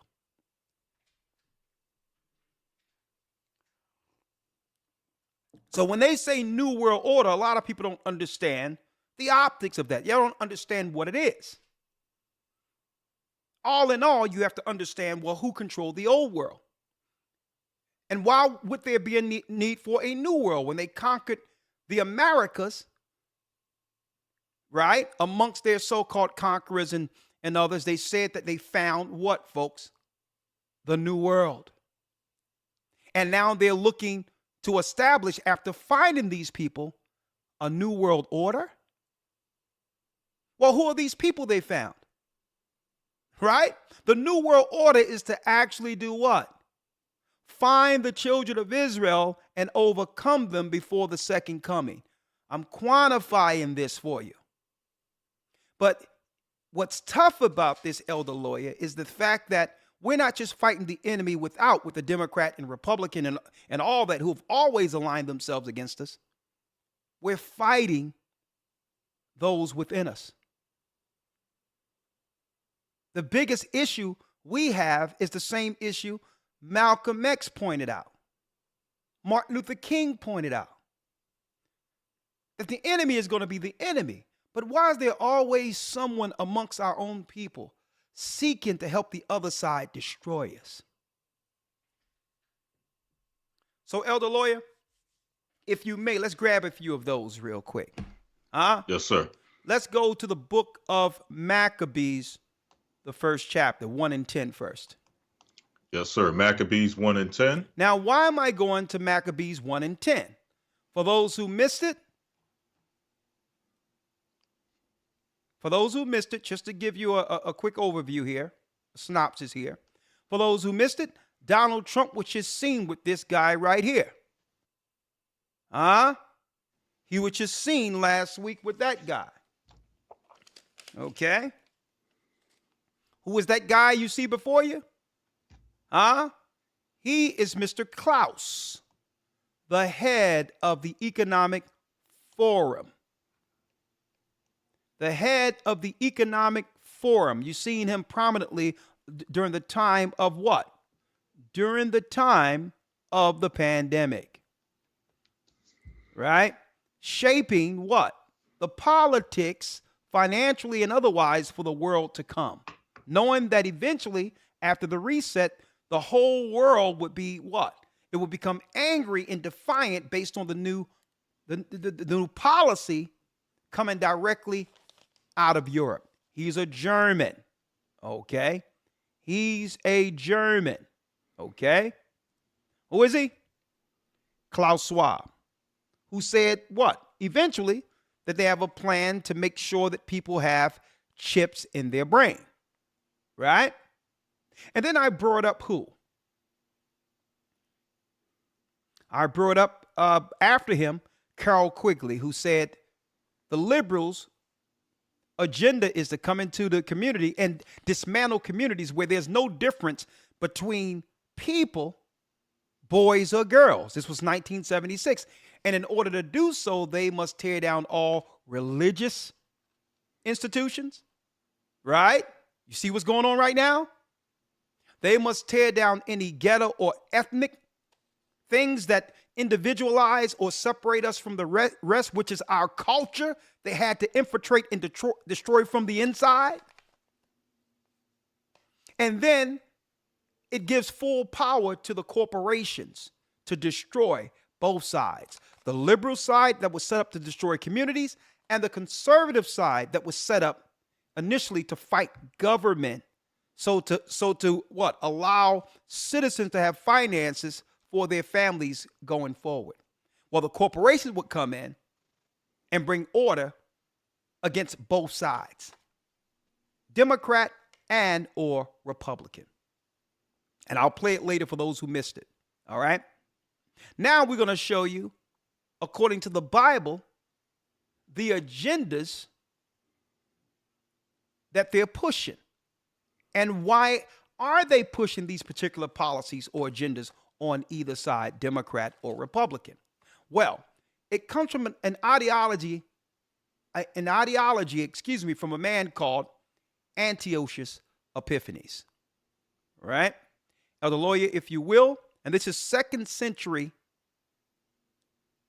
BC. All right? If you can, Elder Lawyer, let's start at the 10th verse. Yes, sir. First Maccabees 1 and 10. And there came out of them a wicked root, Antiochus, surnamed Epiphanes, son of Antiochus the king, who had been in hostage at Rome. And he reigned in the 137th year of the kingdom of the Greeks. In those days there went out of Israel wicked men. They went out amongst our people, like Malcolm spoke of, during his time. Speaking of these so-called educated Negroes, who use their education as a badge of honor, not to free their people, but to get along with those who've enslaved us in order to destroy our people, to look down on the uneducated. Right? Esau gets a master's degree, enjoying Harvard, and he used that education to do what? Empower and to keep his people in control. We get an education only to brag to other slaves that, yeah, master has accepted me into his house. Mm-hmm. And to only hold that as some type of leverage over the people, that we should use our education, that we should use our power to help set free. Help free the people, not align with the enemy who have destroyed our people. And that's why it says here, under Antiochus Epiphanes, in those days were there out of our people wicked men. Right? Mm-hmm. Read. Who persuaded many, saying, let us go and make a covenant with the heathen that are round about us. For since we departed from them, we have had much sorrow. Listen, man, let's get down with the government and we can change them from the inside. See? Mm-hmm. You got to know how to play the game. That's what they'll tell you. When the game plays you. Mm-hmm. Okay? See, that's the excuse they'll give to our people after they sell out. When they already have a mind to sell out. Well, when I get in there, we need somebody on the inside. Right. Right? 12th verse. Let's read it. Yes, sir. Verse 12. So this device pleased them well. Then certain of the people were so forward herein that they went to the king, who gave them license to do after the ordinances of the heathen. Who gave them license to do after the ordinance of the heathen. So when you agree with the heathen, as long as it's destroying our people, you get a free pass, right? If they're going to push drugs in your community, well, it got to be those who are aligned under the program to do the BS of the secret government. If some old fly-by-night guy come out and get on the corner and try to get some money, they're going to say, well, hold up. Which group is he a part of? Is he certified? He's getting in the way of our businessmen on the street. And then guess what? The DEA and others will come and take out the little guy who's disturbing the guy that's set up to destroy our community. So you think they're coming in to take the drugs out? No, the drugs will always be there, obviously. They're stepping in when someone think that you don't realize it's a monopoly here, that you have to play ball to be a part of that monopoly, even if it's street. If it's street business, it's still organized. It's called organized crime. Mm-hmm. Understand this. So if you're going to do wicked, you have to be a part of that cabal, of that Kabbalah I showed you about, that I broke it down for you. You have to be certified and have a license to operate. And then you know what? The police and others, they were like, we know who doing what, but guess what? We are told not to touch them. Now, how do you know the police? The police can be told not to touch something. Well, you see it right now. You got people that are operating in the country as illegal immigrants, without papers, without visas or nothing, and the cops can't touch them. Right? So obviously, you can be given a license to do whatever you want to do if the government is using that to destabilize the new world. The new world is where the children of Israel were scattered. All right? Do after the heathen, come on. 14. Whereupon they built a place of exercise at Jerusalem. Sports. According to the customs of the heathen. According to the customs of the heathen. What did Malcolm X break down? Well, if they could now bring in entertainers or athletes, these will become the new leaders controlled by Caesar, by the Edomite powers, by the liberals who are destroying the communities. They don't need anyone that's politically inclined or believe in the Bible. They need what? They need respected followers. And as long as you follow the status quo, you have a license to do whatever you want. Why do you think, P. Diddy is getting so upset right now? Because he thought he was allowed to do what he was doing. Mm-hmm. No one stopped him. I need y'all to think about that. I need y'all to think about that for a second. Somebody was telling him, don't worry about it. We'll take care of that. Just go ahead. Do what you do, man.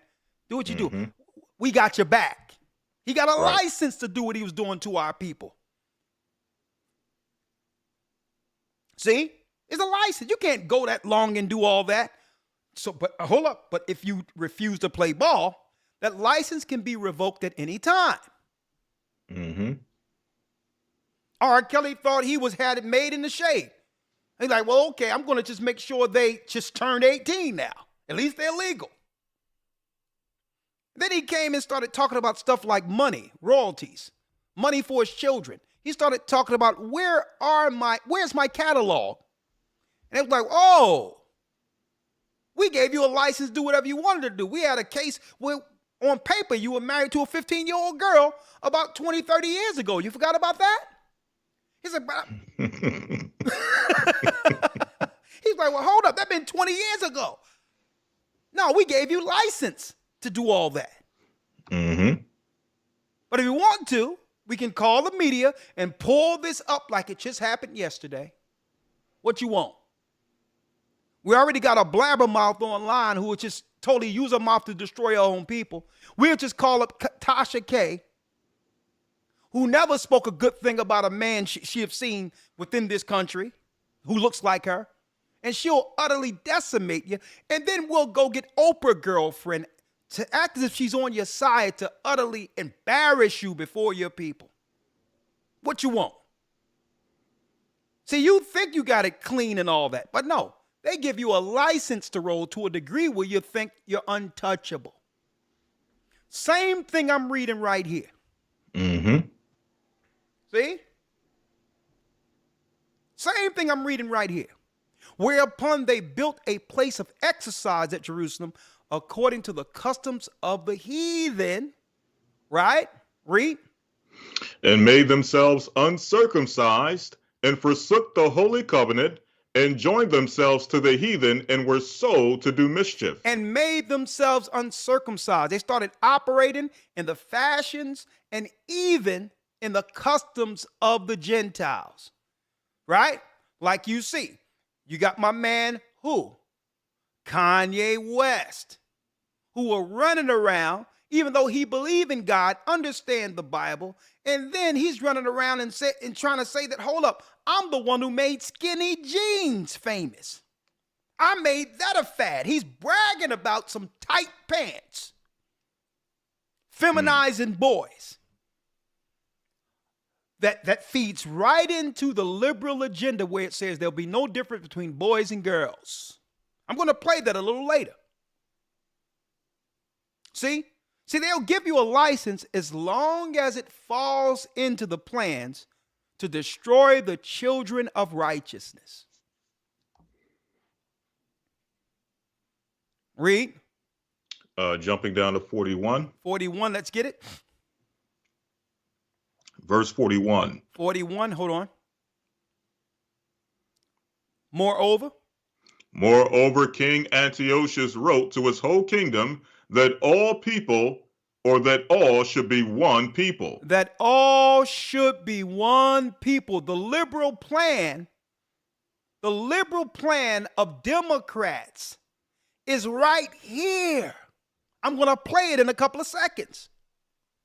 Mm-hmm. They must destroy the walls of religion, of culture, of anything that separates us from the rest. So that at the end of the day, we should be what? One people. Why do you think after destroying the church, after the cough happened, you looked up and there was every religion, every different religious persuasion in your neighborhood at once? right?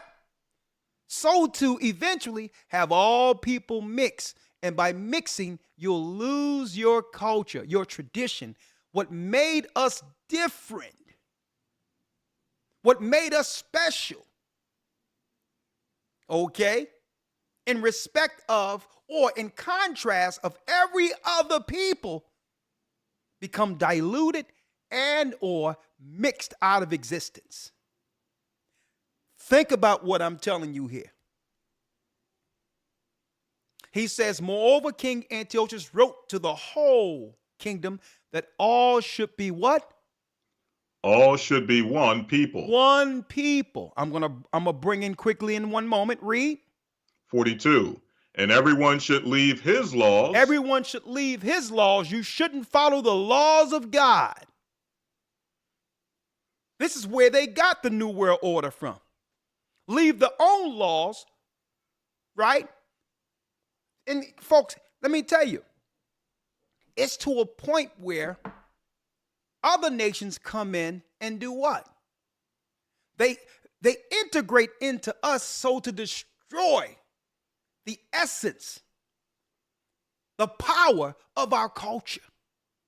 They integrate into us. Right? You'll see cats come up out of nowhere, untalented, no nothing like DJ Khaled. When years ago, it'd have been like, no, brother, we don't need no beats. Do you have Egyptian musk? Mm-hmm. Okay. Do you have Egyptian musk? That's what we need from you. We don't need you come in and misappropriating our culture. Mm-hmm. See, but the Bible tells you about this. Like, hold up, brother. What you selling prayer rugs around here? We don't need you in our culture. Right. And everyone should leave his law so that all the heathen agreed according to the king, the commandments of the king. Read. And everyone should leave his law, so all the heathen agreed according to the commandment of the king. Read. Yea, many also of the Israelites consented. Of who? Many of the also of the Israelites. Many of the Israelites, our people. Don't tell me Israelites isn't in the Bible. Many of the Israelites, let me put that up there. Many of the Israelites, go ahead. Consented to his religion and sacrificed unto idols. Sacrifice unto idols like our Christian churches today. These are Israelites in there acting a fool. Mm-hmm. You know, where you have a gay pastor who apparently showing himself as gay, coming up with these ridiculous sermons where he sit there talking about, well, let me see, I don't know about this creation thing, you know, where God decided man and woman. And couldn't he have thought about something in between? Who would have a sermon and say and question the power of God and whether or not he was right making male or female? That's the nonsense that have infiltrated the church to the degree where the church we used to know, fire and brimstone and fear of God, no longer exists. You may also, of the Israelites, consented to his religion and sacrificed unto idols and did what? And profaned the Sabbath. And profaned the Sabbath. Now, Elder Lawyer, before we go, and I need to pull this up once more. Mm-hmm. Once more, and let's hear what Quigley said in 1976. In 1976, let's see what Quigley said would be the plan for the conservatives and the liberals. Once more. Right? And then we have to go into, well, what, now that we understand this, what can we do? Fair use. Carol Quigley, this is 1976. After they have accomplished killing the greatest civil rights leaders who have changed the world. Right? And now they were seeking to implement their plan, the Antiochus Epiphanes plan. What's that? Fair use. Operate in the area of... Hold up, let me get it here. And I'm going to turn it up so you all can see it, and I'll put it on the closed caption. Right?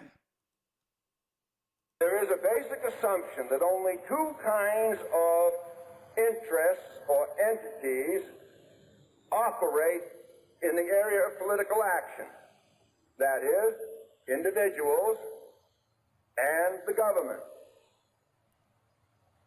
There have been numerous books published with such titles as Man versus the State.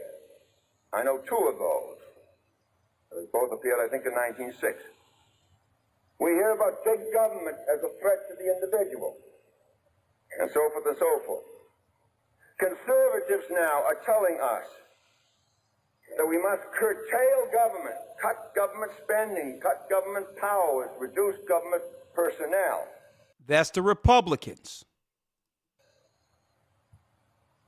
For the sake of making individuals more free. Liberals, on the other hand, are still... Liberals are Democrats. Liberals, on the other hand, well, what are their positions for the United States or the world? Telling us, as they have for a long, long time, that in order to make individuals free, we must destroy communities. We must destroy communities. This is the liberal agenda discussed. Folks, this came right after the civil rights movement. And believe it or not, this particular video is a video on what? The destructive spirit that came out of feminism. Because it really was what? A Trojan horse to destroy our family. They had to get white women in, gays in, and all that within our community to destabilize it for everything he's saying right here. By communities, I mean villages, ghettos. They must destroy communities, villages, ghettos, and cities, ethnic groupings. Ethnic groupings. Ethnic groupings. The place we get together culturally. We used to roller skate. We used to go to church together. We used to go to picnics. We used to go to family reunions. Remember all those things? Remember that? We used to play hopscotch outside. We used to go outside across the street and play football. Ethnic groupings. We used to put boom boxes out in the schoolyard and make our own concerts for free. Remember that?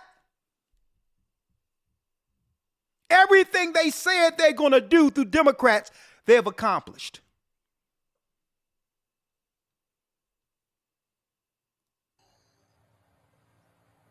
Religious groupings, anything which is segregated. Anything that was segregated. That's right, folks. Desegregation is the new world order. We were integrated into an order to destroy us.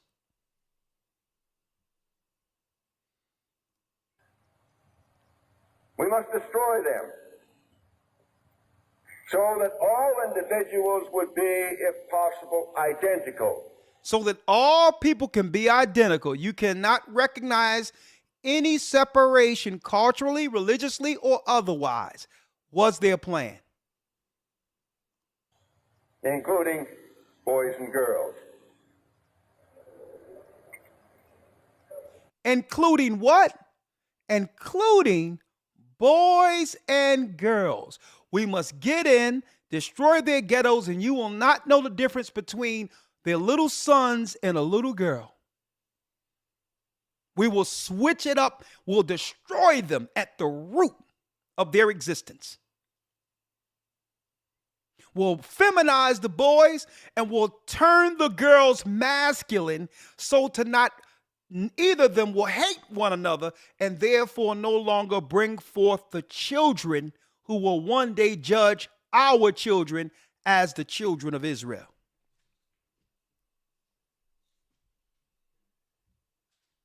The Board Collective. Right on. You right on with that, cat. The Board Collective. Did y'all all know, folks, that that's an old philosophy that came out of Antiochus Epiphanes, the wicked one?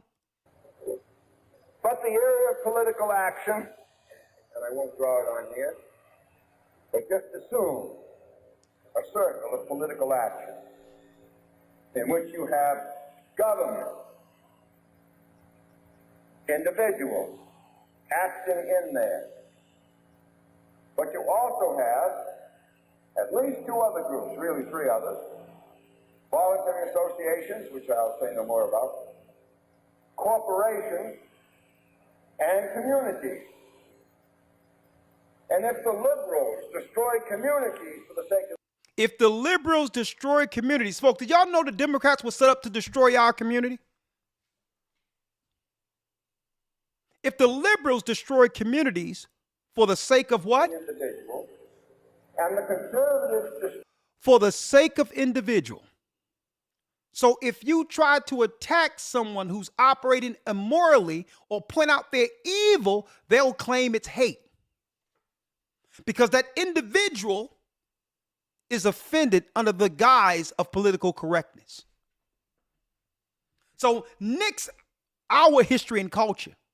You must dismantle that because you have one person out of your community who's intersexual or whatever the case is and feel a certain type of way, feeling left out. So we must change instead of them repenting and changing. See that? So they'll choose individual causes over the community. Destroy big government for the sake of individuals. You're going to have an area of political action in which irresponsible and immensely powerful corporations are engaged in opposition to individuals who are socially naked and indefenseless. So now the corporations can come in and take over now and destroy either side. That's how they were seeking to dismantle America. And there's a book. Okay, folks, you know I'm going to be going over this book in the Academy. It's two separate books. I got one coming now, but the other, The Anglo-American Establishment. The Anglo-American Establishment. Now, I'm going to be going over this. Okay, you got to get in the Academy, but more understanding of what they seek to do in the future. And this book was published by Quigley in 1981. And it leads us to what? Last but not least, what my man, that's right, Klaus said, is the future for America, if you will. Let's play that again. Advancing very fast. But can you imagine that in 10 years... Now, this is the guy who was speaking to Biden and Kamala before the cold happened during the time of the election. Klaus, the World Economic Forum. So once they're able to destroy all communities and cultures, then what? Very fast. But can you imagine that in 10 years when we are sitting here, we have an implant in our brains? We have a what? Can you imagine in 10 years we're sitting here and we'll have an implant in our brains? What? What? Is this the next phase after transgenderism?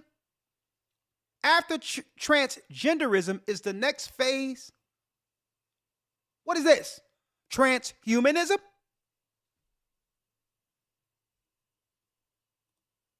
That in 10 years when we are sitting here, we have an implant in our brains. And I can immediately feel, because you all will have implants, and we measure your brain waves, and I can immediately tell you how the people react, or I can feel how the people react. He's talking about chipping people's brains. He was just with Kamala and Biden before the last election, and now conveniently, now that everyone have soured on them and are pro-Trump, last week we see him here. Well, we've loved it. We think it's a great country, a beautiful country, and we have had a tremendous success. Yeah, great success. And this gentleman, as you know, he's done a great job. Thank you. We've had great success.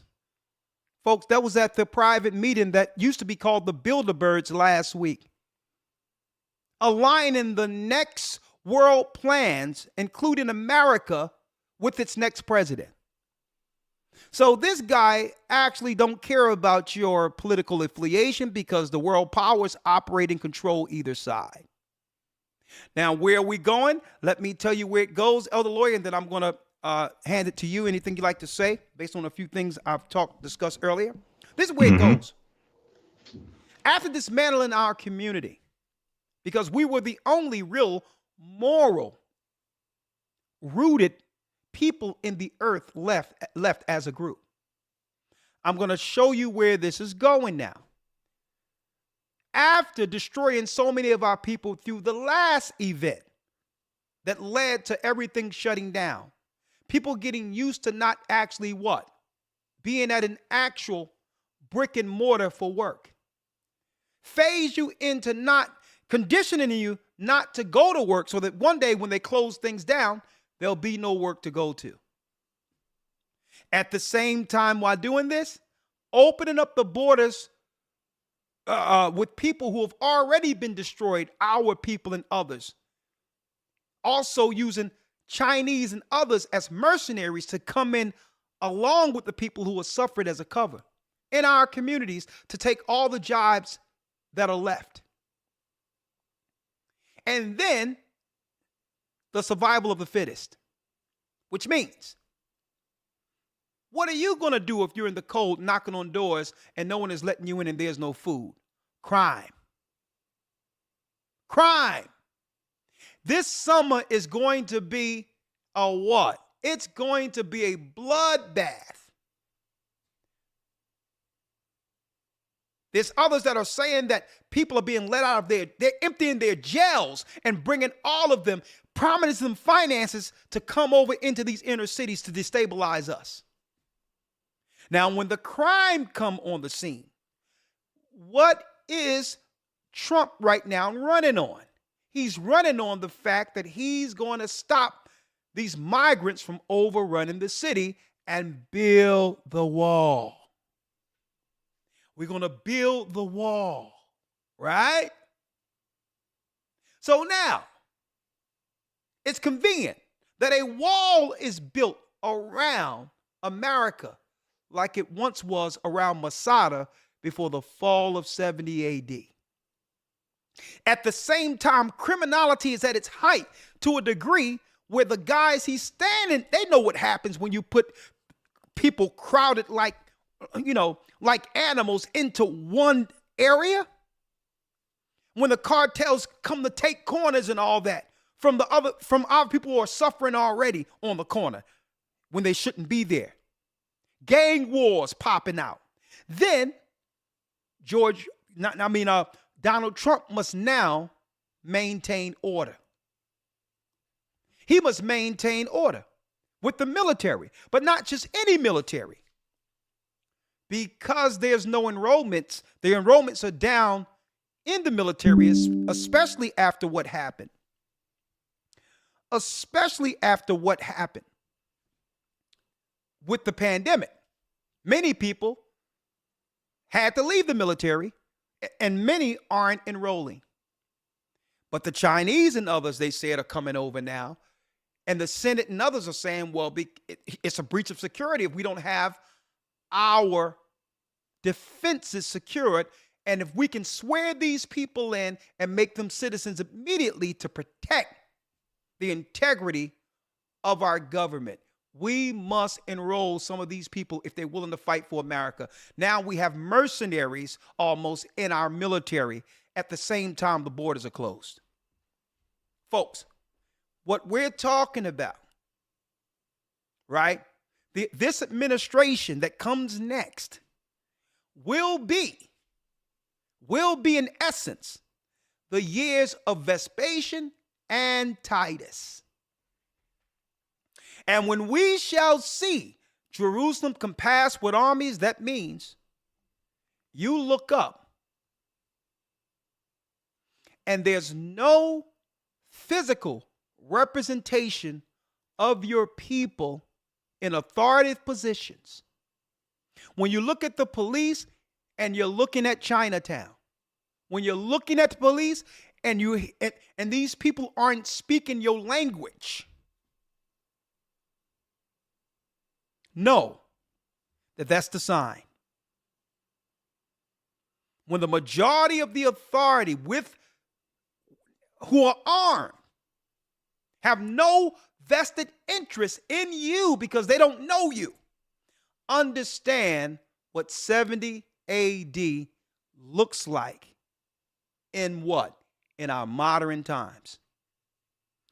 For the people who don't want to listen, the Most High is saying, for our people, even the Gentiles, repent. Because we're going to have to make a separation, even if it's those that are in our family, for those who've been working against our interest. And I'm speaking of our moral interest. As people are operating outside of God, it doesn't matter how close they are, whether or not they are blood. If you don't believe what I believe, you're going to be a ticking time bomb to destroy us inwardly when they come with the next crisis or events. So it's time for us to start separating ourselves from people that's even close to us who are anti-God, anti-Christ, anti-law. And this is to be continued. Elder Lawyer, what say you? Yes, sir. I just want to quickly touch on the point you were bringing out earlier, dealing with basically globalism and multiculturalism and things of that nature. Okay. We've been so brainwashed in this time that to hear the opposite of globalism, multiculturalism, i.e., all nations coming together under one banner, no borders, no separate cultures, no separate religions, no separate ideologies, just one ball of basically confusion. With all nations coming together, some people may ask, well, what is wrong with all nations coming together and unifying under one belief system, under no borders, under one culture? Wouldn't that eliminate the issues that we have based on our differences? And the answer to that is this. After the Tower of Babel, and this is whether you believe the story or not, according to the Bible, we have the story of the Tower of Babel. After that event took place, it was never meant for all nations, families, kindreds, and tongues to reunify and come back together under one umbrella, at least on this side of the earth. Because when it first happened, all nations unified, all nations, all kindreds, all tongues unified together. They came together with the sole purpose or the unified purpose to actually fight and war against God. So when we see that playing out and everything we've been seeing in basically the past century has been progressing towards this one plan to bring everything together under one global system. As the title states, a one world order or a new world order. When all of this has been coming together and we see all the propaganda and all the things that have been pushed before us through television, through politics, through just different forms of media, pushing this idea that because we have differences, this is why we have wars and this, that, and the third, and we need to unify. We need to be one. We need to come back together. And this is the best thing, or this is the solution for that. What Klaus Schwab is talking about and others are talking about within these different think tanks. We have to realize that in this particular time, on this side of the earth, it is not meant for all nations to be together under one culture, one ideology. The only time that that's ever going to work is under the authority of Christ. Exactly. That's the only time it's ever going to work. And with that, I yield. Exactly. So, Elder Lawyer, I need to go to one thing because this is where we are now. We're at the end of that plan that Klaus was talking about, as well as Carol Quigley, right? So this is where we are now, Elder Lawyer. You remember when they started going after Trump years ago, and they was using only black politicians or DAs to actually prosecute him or to bring up charges? And what did I say on the Wednesday broadcast? I'm like, why conveniently they're using our people to come against Trump? Why white people aren't emboldening themselves to become the DAs and others to have a front, have a face on destroying Trump? And here's the reason why. It's time for them to throw. Listen to me clearly. It's time for them to throw the Benedict Arnolds, those who oppose their own people, back into the fray with the rest of our people they dislike. If you'll betray your own people politically, what you think the enemy and those amongst you are going to trust you? So what's going on now? The prosecutor, whom the Democrats so-called utilize to actually come against Trump, well, they're under trial now. You know, didn't I tell you? Right. I told everyone when it happened. Right. I said, listen, you have to look at the fact that the only people that are seeking to come after Trump publicly are our people. This is a setup. And they're too simple-minded to understand when they're being used as patsies. So what's going to happen? You got it. They're going to totally get totally excoriated publicly and embarrassed before the world. And they'll be thrown back into what? The neighborhoods they came out of, amongst the same people they've betrayed. That's right, folks. Speaking of those same spirits, those same wicked people that was during Antiochus Epiphanes. And guess what, folks? They're doing it listen, right now they're cleaning house. The inclusion and diversity for our people has ended. If you have a high position in God, it's strictly because you were gay and black and you had high prestigious professional positions in colleges and was used to radicalize your own people and demoralize your own people through what? That satanic college indoctrination. They're taking your positions. Anyone who had a job strictly because you were gay and black, they're throwing you back into the pool of your own people. They're done with you politically because you've already have betrayed the people to a degree where guess what? There's no substance left. There's no constituency left for you to actually have a position of control amongst policy. You help get rid of your own people. So therefore, there's no need for you in a democracy because you no longer have a constituency. See? If you don't have the people, then the people don't need representation. Folks, man, what a deal. And I told y'all a long time ago that eventually they're going to turn around Roland Martin and all these others out there who have always been towing the company line. They're going to throw all of them back into a pool and say, listen, you're worse than the people you betrayed. I can't trust you amongst us. After for years you've betrayed your own people. See, they can't put that on Barack Obama because Barack Obama, according to the history of where he came from, really isn't what you would call foundational. He wasn't born here in America. His family don't have a line of chattel slavery and served slavery in America, so he's not included in any of this. But the people who suffered what we suffered and would betray his people politically, you think Trump and others are going to trust you when you betrayed your own people? That's right, folks.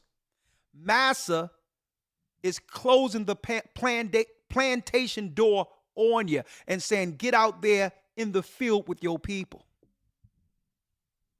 You'll be like, well, you're going to be like, well, hold up. I'm diverse. I'm intersexual. They be like, we don't care about none of that. We just use that to demoralize and destroy you and your people. We were never for you. We were for you standing with us against your own community. But there is no community. Look up. Look up. The borders have been opened and the replacements are knocking on your door. Huh? And that's what you see right now. What you see right now, every time you turn on YouTube, you see another TD Jakes hit. You see another P. Diddy hit. Every time you come up, somebody else talking about P. Diddy and all that. What you're seeing right now is all those who were utilized to harm our people thrown back into the fray with the rest of their people. And don't forget, overnight, within 24 hours of them dropping some dirt on P. Diddy, folks. Think about that. Overnight, there was a check cut for like $10 to $30 million that his family will never see, his children will never see. I need y'all to think about that. And folks, think about this, folks. All those who sold us out working in the corporate offices, under feminism and all these others working against their own interest. They're doing, guess what? They're firing all of our people who are in position, operating with, that's right, slave massa, and choosing him over the man. All those jobs will be what? Controlled through AI going forward. There'll be no need for someone answering the phone and all these others. They're throwing all the corporate betrayers. They're throwing all the corporate betrayers of their people back into the fray with their people. That's where it's going. That's where it's going, folks. Make it a double. Who are you talking to? That's where it's going. All those cushy corporate jobs. And folks, Eloy, it's deep how they did this. Because think about all those who have degrees and all that with no job anywhere that could ever settle all of that debt. Debt slaves. Mm-hmm. That's where it's going. And folks, we pulled out the information on that years ago in the academy, where what? People are going to have to work off their debt in camps. Yeah, we're going to pay you money, but you got to work off that debt. They're not going to call it camps because it's going to be loose where you can go in and out sometimes. But that debt, why do you think Biden say he's not going to relieve debt? Oh, no, we tried to do it, but the Republicans, they stood up against it. Oh, but you can have $300 billion for illegal immigrants under the guise of asylum? They can forgive your debts overnight if they wanted to. And then another thing, they flipping everything. Courts, when it comes to the courts. Now they're looking to put in the law that before a man can put his name on a birth certificate, that's right, DNA must be proven that the child is theirs. And that will be attached to, and if the money comes, it's not going to come directly to the person. It must go through the government first in case there's arrears that belongs to the government first, when really, that's right. The recipients of child support will only get 10 to 15 to 25% of any money coming through the courts. And on top of that, the so-called asylum seekers or illegal immigrants and those who identify as LGBTQ will now be first in line for housing. Here we go. Here we go. So what are we going to do? Elder Lawyer, just for the sake of, before I bring people in on, if someone asks you, based on everything I've just dropped that's coming, and it's coming, there's not too many things that we've dropped because everything we've dropped comes out of the Bible concerning where the world is going. If someone came to you and say, man, I believed in this country, but this country that I believed in no longer exists, Elder Lawyer, what should I do? Huh? What would you tell them? It's a very good question. I'm going to yield. I'm going to yield to your answer. My answer is repent and be baptized. Okay, in the name, right? In the name of Christ, put off your sin and get on the right side of judgment, because judgment is literally knocking on your door. That's it. All right. Yes, sir. There it is. Let me open up the 515-605-9327. We're going to try this. Elder Lawyer, we're going to have an early night tonight. I wanted to show people the divisive politics and policy of the New World Order and the fact that you can't trust either side. It's Esau against Jacob. And even Esdras asked, well, how long will this be? And the Most High came back to Esdras and says, well, we're between the hand and the heel. When Jacob took hold of Esau's heel, well, folks, we were pulling Esau down, even when he was coming out of our mother's belly. Our mother's womb. Okay? We were pulling them down. Right? So we're between the hand and the heel. And we started pulling them down, not intentionally, but by us beginning to follow the law, their empire began to crumble. So they began to initiate those who would be willing to betray us into their politics to destroy us inwardly. Only long enough to destabilize us. And now that they've regentified everything, there's no need. There's no need for the betrayers anymore.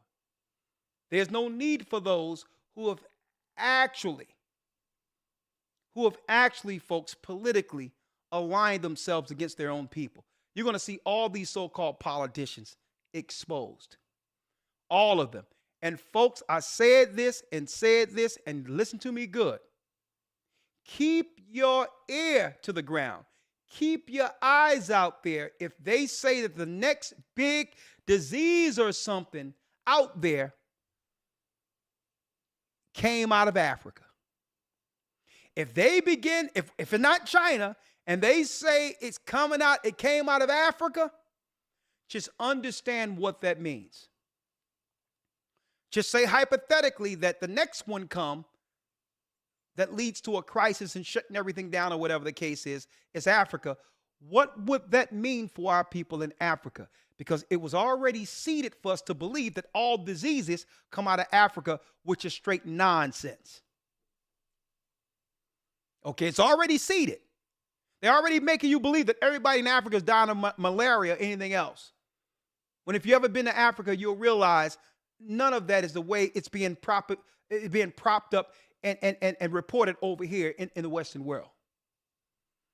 Okay? It's a way in which you can control the comings and goings of a particular country. That's what it is, a form of control.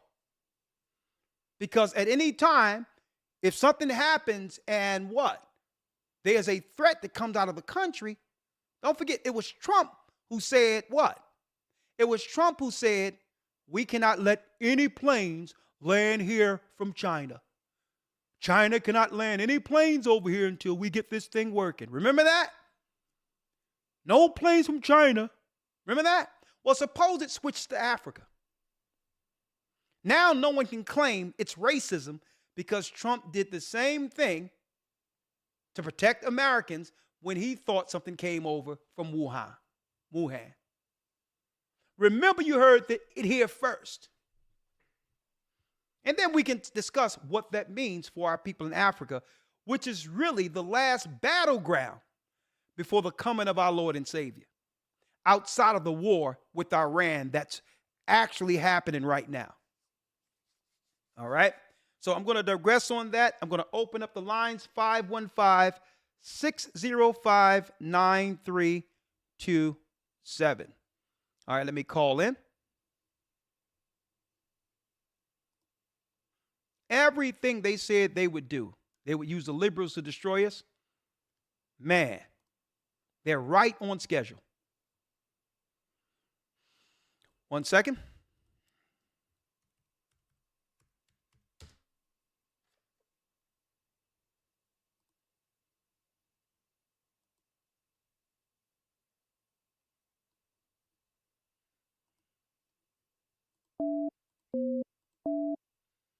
It is. All right, 1 second. Blog Talk Calling. Let me get it here. If you have anything to say, here's your time. Call in. Add participants.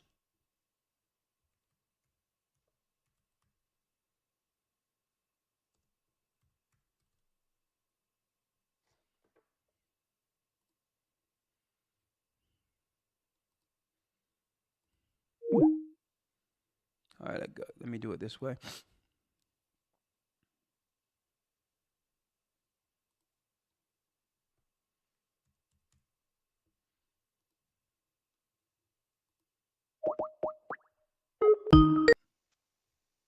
Blog Talk Radio. Welcome to Blog Talk Radio. Please hold and you will be able to listen to the show. All right. Unmuted. Okay, we're unmuted. 515-605-9327 for all who would like to talk about this. And hey, our people finally started to understand that the politics have always been been utilized against us. And we're finally asking for what Martin Luther King said our people needed before his death, and that's reparations. But it's too late. They'd rather give the money to the war over in Israel, to Ukrainians, to so-called asylum seekers. So they have the money, but guess what? They'll never have our people get self-empowered through reparations, because through money, there's what? Maneuverability. You can maneuver. You can have upward mobility if you got money. Okay, and they want us like sitting ducks. So the only refuge is to come under what? A moral code, one amongst each other, because we'll need each other. And here's the reality, folks. The kingdom is for a few. Let's deal with the reality that the majority of the people aren't going to make it. Right. Just adjust yourself to the reality of that. Okay? And it tell you that the kingdom is like, it's like a very narrow path that only one man can walk it at a time. Fire on one side, water on the other. So hey, you have to make sure you make it.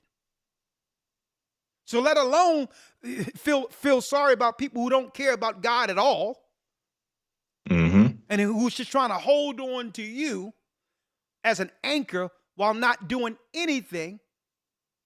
They want to be there at the finish line so that you can pull them through. Well, it doesn't work like that. So adjust your spirit to understand. So listen, when I'm at the Passover, when I'm at the Sabbath, when I'm amongst my people, I can understand when Christ said, that's my mother, that's my sister, that's my brother, those that do the will of the Father. Because you have people that are of your own ilk, your own blood, who will sell you out in a minute. And the example we seen was during the so-called pandemic, when your own loved ones became an enemy based on the fact that you wanted to make a decision that was right for you outside of the of what you would call the Borg thought, outside of the unified thought. Because you wanted to make a decision for yourself separately, you were deemed an enemy. Just remember that.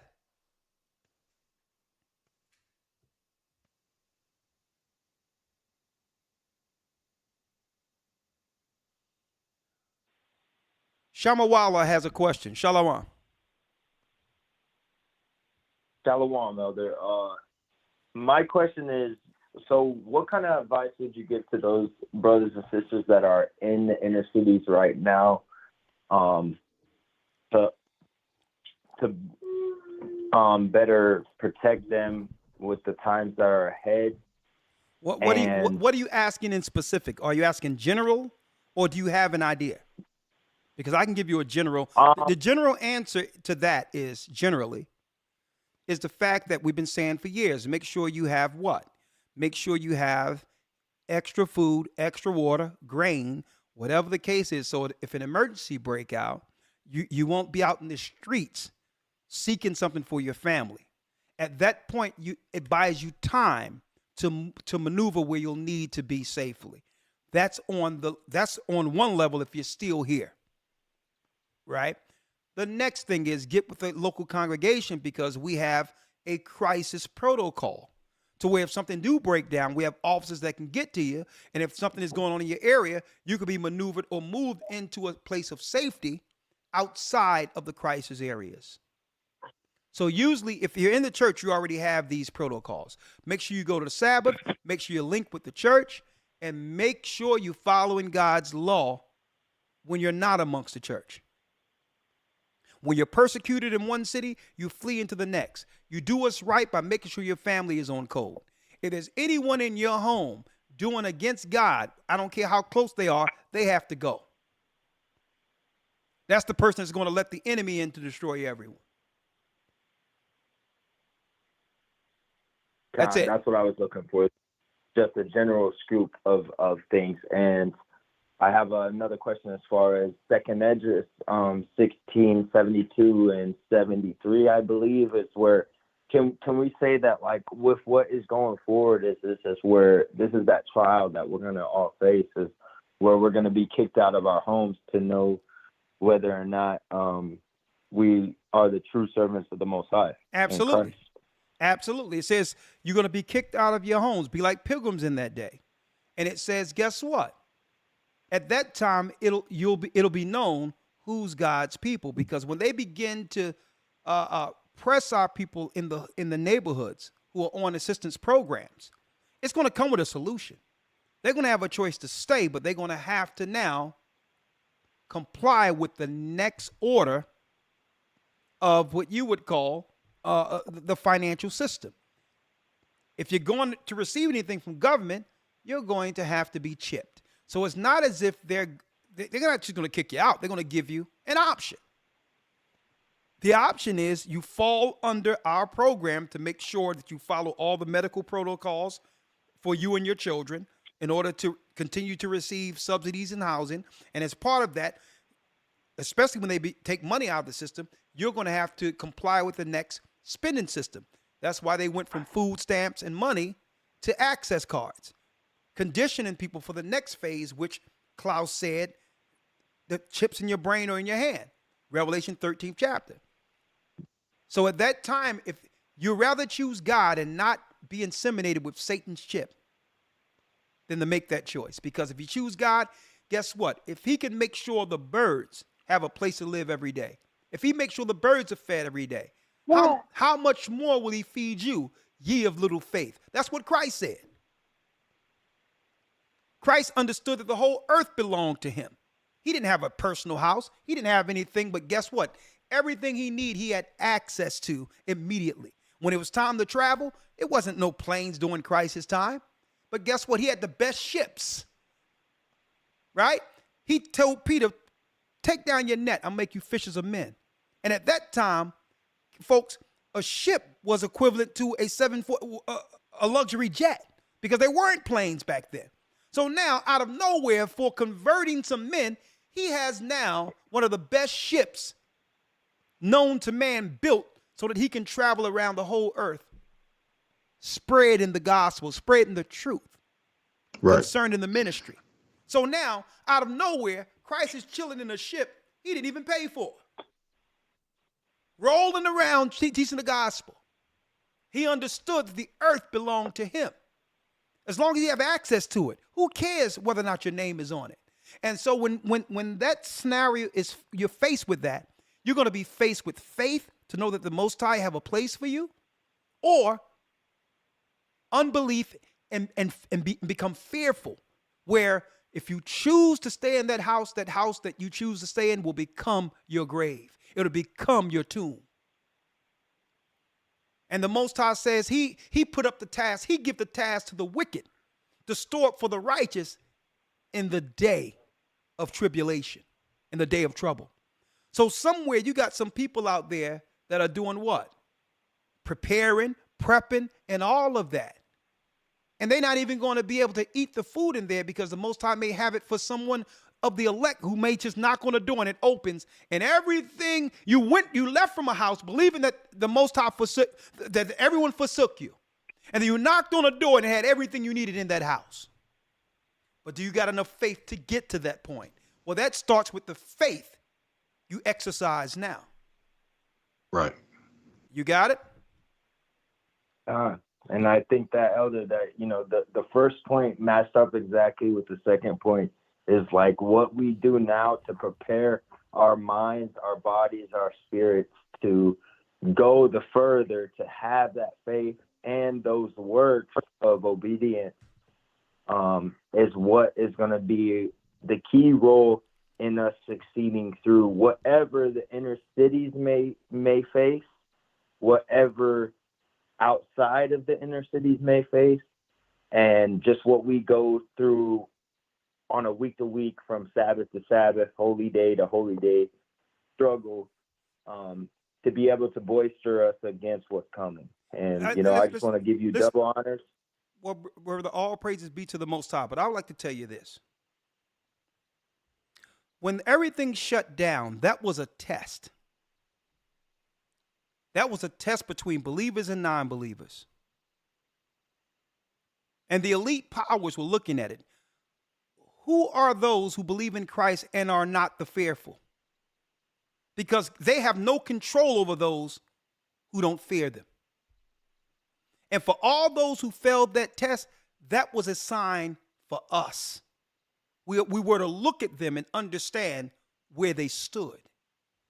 So you got what? You got the darkness looking in, right? Which is the Illuminati and all the dark forces under Satan who's looking at the world. And you got the children of light, who are the children of Israel, who can see through the Spirit and understand Christ, who are looking at the same world. And what's happening, this is what's going on, brother. When you see people who failed that first test, that was a sign to you. These were the fearful who may fail the next test. And that's if they live through the first one. So it's upon us to look at and understand the greatest enemy are those who fear without faith. It doesn't matter. Right now, brother, you got control over your household. Make sure your house is good and your children are good. Right? But all the others who are in the world and think of the world, they're going to choose the world and become what? They will become agents of the world against all that's right. And we seen that when they shut everything down, and all these people who were trying to claim before the world, fronting as if they knew everything, was scared out of their shoes. And I looked at that. I seen some people who thought to be tough and all of that. And no sooner things shut down, they was afraid of something they couldn't see. But yet these same people have no fear of God. You can't see God. You had more fear of a cold you can't see than the God you can't see. But yet you're beholding his glory and power, majesty, and creation on a daily basis.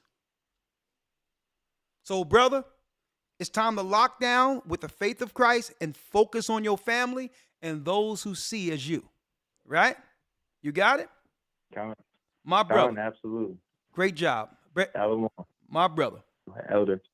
Right. I just want to say, I thank you for leading me and guiding me through that period and that time as a new as a new soul into this wisdom, into this knowledge of Yeshaya and Ahaya, you know, and all I can do is continue to be grateful. That's it, and walk this path with no fear and striving every day to keep the commandments that the Most High put before me.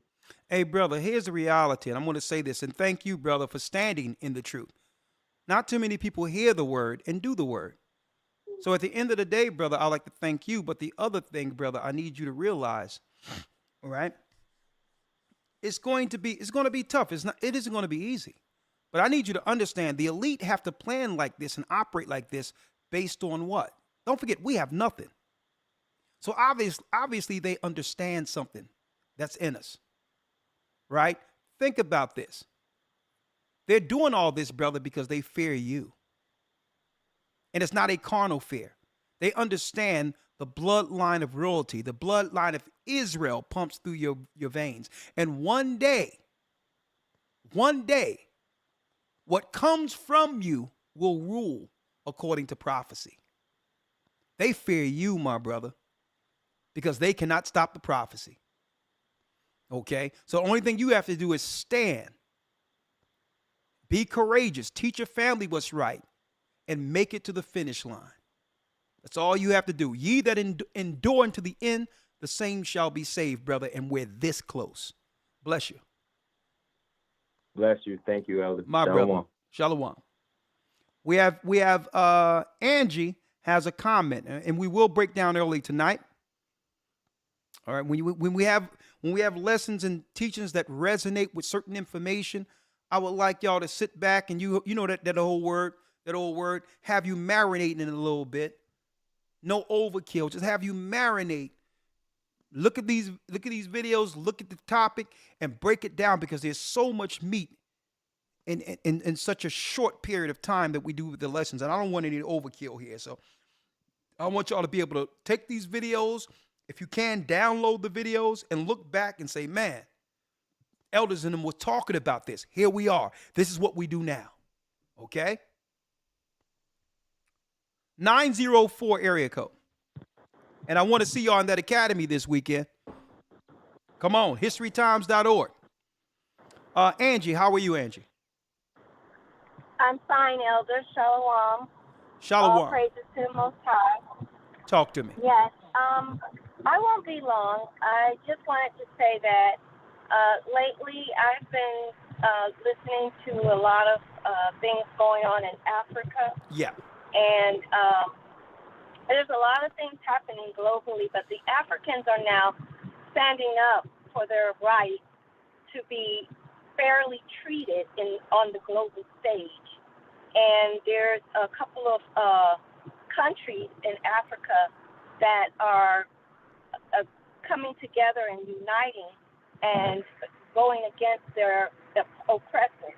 And they're demanding that they stop taking their resources and not giving them their fair share, which they have halted a lot of things that the Europeans were doing in Africa. As far as France, they kicked out France, and this is in Burkina Faso. There's a young gentleman called Ibrahim Traore. He's very young, and he has taken over Burkina Faso and is making waves on the international stage. And I just know that when you said it will all go back to Africa, and I think it's a very important thing that's happening globally in the world right now in Africa. I don't know if you guys know about that. Well, sister, I'm keeping my eye on Africa. Like I said, that will be the last battleground. But believe it or not, while they're seeking to destroy the inner cities, is because, don't forget, it wasn't Africa who woke us up. We woke Africa up. So there's a leadership component that was inherently made out of those who went through slavery. Because don't forget, it was the rebellious that our brothers, the government and kings of our governments in Africa, it was the rebellious ones that they sought to ship off and sell to the Europeans. Right. And that spirit of rebellion turned into prophets that they deemed, and that we would one day use that strength that can only be made by a people who've gone through what we've gone through to help save our people. So the whole deal is they know that to actually feed the rest of the earth, they'll need to take the resources of Africa based on this new, what you would call, what they call that, global warming or climate change politics, right? So it's a lot of untapped resources that will be utilized to actually help the rest of the earth that our brothers and sisters are sitting on. And the whole deal is, and I'm gonna tell you, eventually we're all gonna be, they're gonna come against Africa, and the Nile River is gonna draw up, and a lot of people are gonna walk into northern Africa near the Red Sea. Also, what's gonna happen is there's gonna be a war. That's why China and them is over there right now. Okay, like they're coming over here. Yes. And really, this Chinese military is there already. This is the last war. Right. This is the Valley of Jehoshaphat in the last war against the children of Israel. But many of us are going to, aren't going to make it, but a lot of us will. Right? Yeah, it's like it's like there's pieces on a chessboard. They're positioning themselves. Yeah, but all over the globe. But let me talk about this. Just like we have sellouts that are amongst us here politically who've sold us out, who's now being thrown back into the pool with their people, we have the same issue with our brothers and sisters, some of them in Africa. And I'm going to talk about that next week. You got a lot of people in Africa, instead of welcoming us. Now, I've had nothing but welcome and respect amongst the brothers and sisters over in Africa. We even have churches there. But also there's a segment of our people who seek to exploit us that we need to point out so that we can actually survive together through this. And to point out those point out those who are a cancer amongst us, even in Africa. If they're dealing with Islam, if they're dealing with modern day Christianity, they're dealing with voodoo and witchcraft, African spirituality and all that, we need to move them. They can have Umar Johnson lead them into hell. Okay? So the whole deal is this is a spiritual movement against the children of Israel, and only our people who can see forward right according to Christ can make it. So it's time to delineate and make sure we point out those over in Africa, who may sell us out also. Right. So I'm going to talk about that next. I got a video I'm going to show next Wednesday on that, because we got a lot of our brothers and sisters going into Africa, going there to appreciate Africa, to say, listen, they're overwhelmed with actually being accepted or going back to what they deem as a motherland, and only to get, a lot of them are getting hustled. A lot of them are getting bad lease drew up, and people are actually taking their houses after they invest all the money they had left to retire in Africa. And I'm hearing these stories. And you got even gangs setting up our brothers and sisters. You have to realize when they go over there, there's all types of little gangs and all that come from different Arab countries that are coming over Africa with a lot of these scams, and are luring our people into remote areas and harming them because they think negative of those our people who are in America, based on the image that America have portrayed on us internationally. So we have to talk about that too. There's sellouts everywhere. Okay?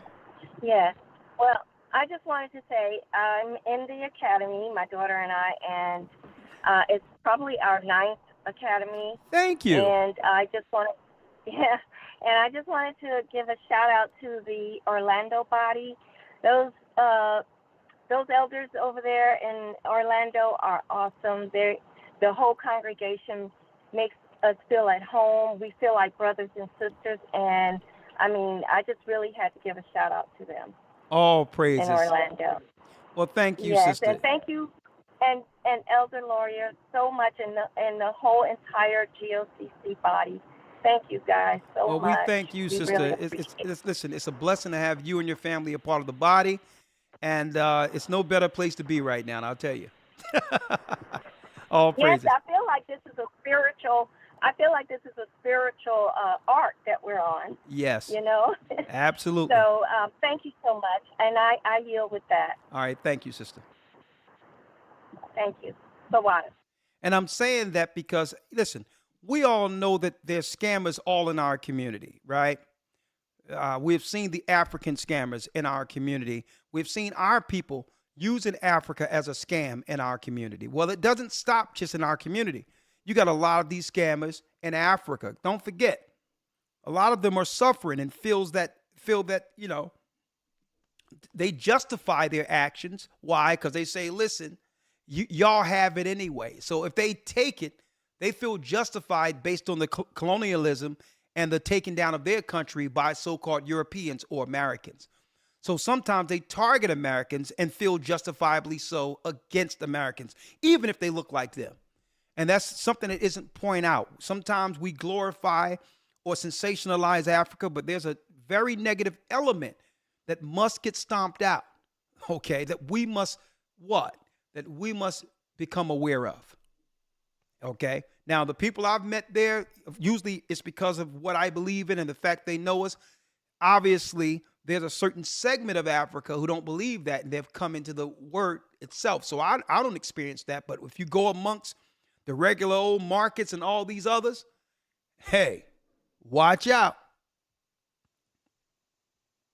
Lynn has a comment, 540 area code. How y'all doing today, brother? I'm doing well, Lynn. How are you, sir? Oh, well, you know, I'm appreciative that I caught this broadcast, and I can see that the Most High is pouring out the spirit of truth on us, because I can see that we're sharing some real information that needs to be put out there, and you did a great job today, brother. Y'all did a great job, and Thank I you, appreciate sir. and love y'all, man, because I'm telling you, this is exactly what we need to be talking about. And I was going to ask if I can use this video. My name is Indigenous Black Man on YouTube, and I talk about these things myself. Yeah. And I don't want to go too far into that, but I just wanted to get permission to use this because that video reminds me of the Lee Atwater video that we talked about before, and I told you where Lee Atwater was saying, you know, first you start off with the N-word, the N-word, the N-word, then you can't say the N-word no more, so you say states' rights, busing rights, or you know, just, and you get so abstract that you're just using, you know, vague terms. But what you're really saying is that blacks get hurt worse than whites, and that's an audio that's on YouTube that you can look up, the Lee Atwater audio. That's Reagan's campaign manager. But I want to say reset or reconstruction. What are we talking about here? We're talking about the means to do over, right? This is the same thing, brother. Reconstruction. Reconstruction. This is the modern day reconstruction. Yeah. Absolutely. Yes. And is gentrification really segregation evolved? We got to deal with the Davos when you showed the video of Klaus Schwab. That's with the World Economic Forum, and Donald Trump, and Bill Gates is a part of that. You know, he is through his philanthropy, he controls the CDC and the World Health Organization, farmland, you know, and pharma.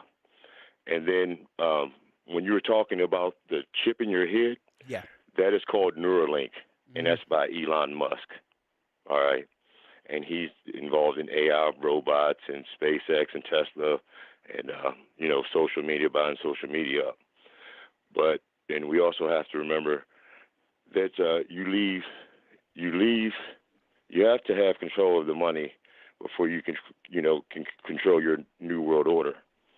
It's further widening the gap between us and them and make us more reliant on them, so much so that we have no other choice but to do as told. And we're looking at, you know, dealing with BRICS, you know. And then division is an age-old weapon used like the lines on a map. But when you showed that graph that showed the Illuminati thing, Yeah. there was a bar down at the end that said 1913 Federal Reserve. Yes. Right? And that is Woodrow Wilson and the Jekyll Island meeting that created the Federal Reserve in 1913, when Woodrow Wilson allowed the bankers to take over. And then also, when you were talking about disease X, that is dealing with gain of function, where they were manipulating these viruses in a lab to make them 10 to 15 to 20 more percent more, contagious than the coronavirus of today. And that's why they're calling it, disease X. Just like Bill Gates said in 2015, it's not if, it's when we have the next pandemic. And then all of a sudden we had one. Interesting. History repeating itself, brother. And I appreciate and love y'all. Brother, And I I'm telling appreciate you, man. You're much knowledgeable. And yes, 100%. You have my permission to utilize this video to help as many people as possible. You have my permission. Thank you. My brother. Thank you, brother. Love y'all and love everybody. And like I said, keep up the great work, man. I appreciate you. And I'm going to keep on watching because I can't learn. How can I learn without the preacher? Because I'm not a preacher so that's why I watch you, brother. And you're always an inspiration. So I thank and love y'all. Peace. Hey, my love is to you. Our love is the work, and just do it with us, brother. Let's do it together. So take this video, do your job, get her done. Thank you, brother. All right, bless you. Thank you. I appreciate All you. right. All right, bye. It's good to hear the wisdom of our people. You could tell this brother is very, very, very learned. He's seriously read and very learned. He's up there, learned, and I appreciate him. Right? Atward, I'm going to look into that audio. It's deep that they were talking about how they was going to use the liberals or the Democrats to actually destroy our people, to destroy our community. That's what the Democrats' agendas are. That's what their agendas are, to destroy church, any community, anything we have to call our own, they were seeking to destroy, right? We had family reunions, right? We had cookouts, block parties. Folks, you can't find that in any other community like it was in ours, right? I'm going to tell you, they wanted to destroy what made us special. And this is why I'm not paying no attention to that clown they put out there, that mascot, Nas X, as everything he do is strictly to mock the Bible of God in Christ. And they want people to pay attention to him. And guess what? I just pray for the brother because he's nothing more than a victim. Okay? He's an outright abused, and it's a shame.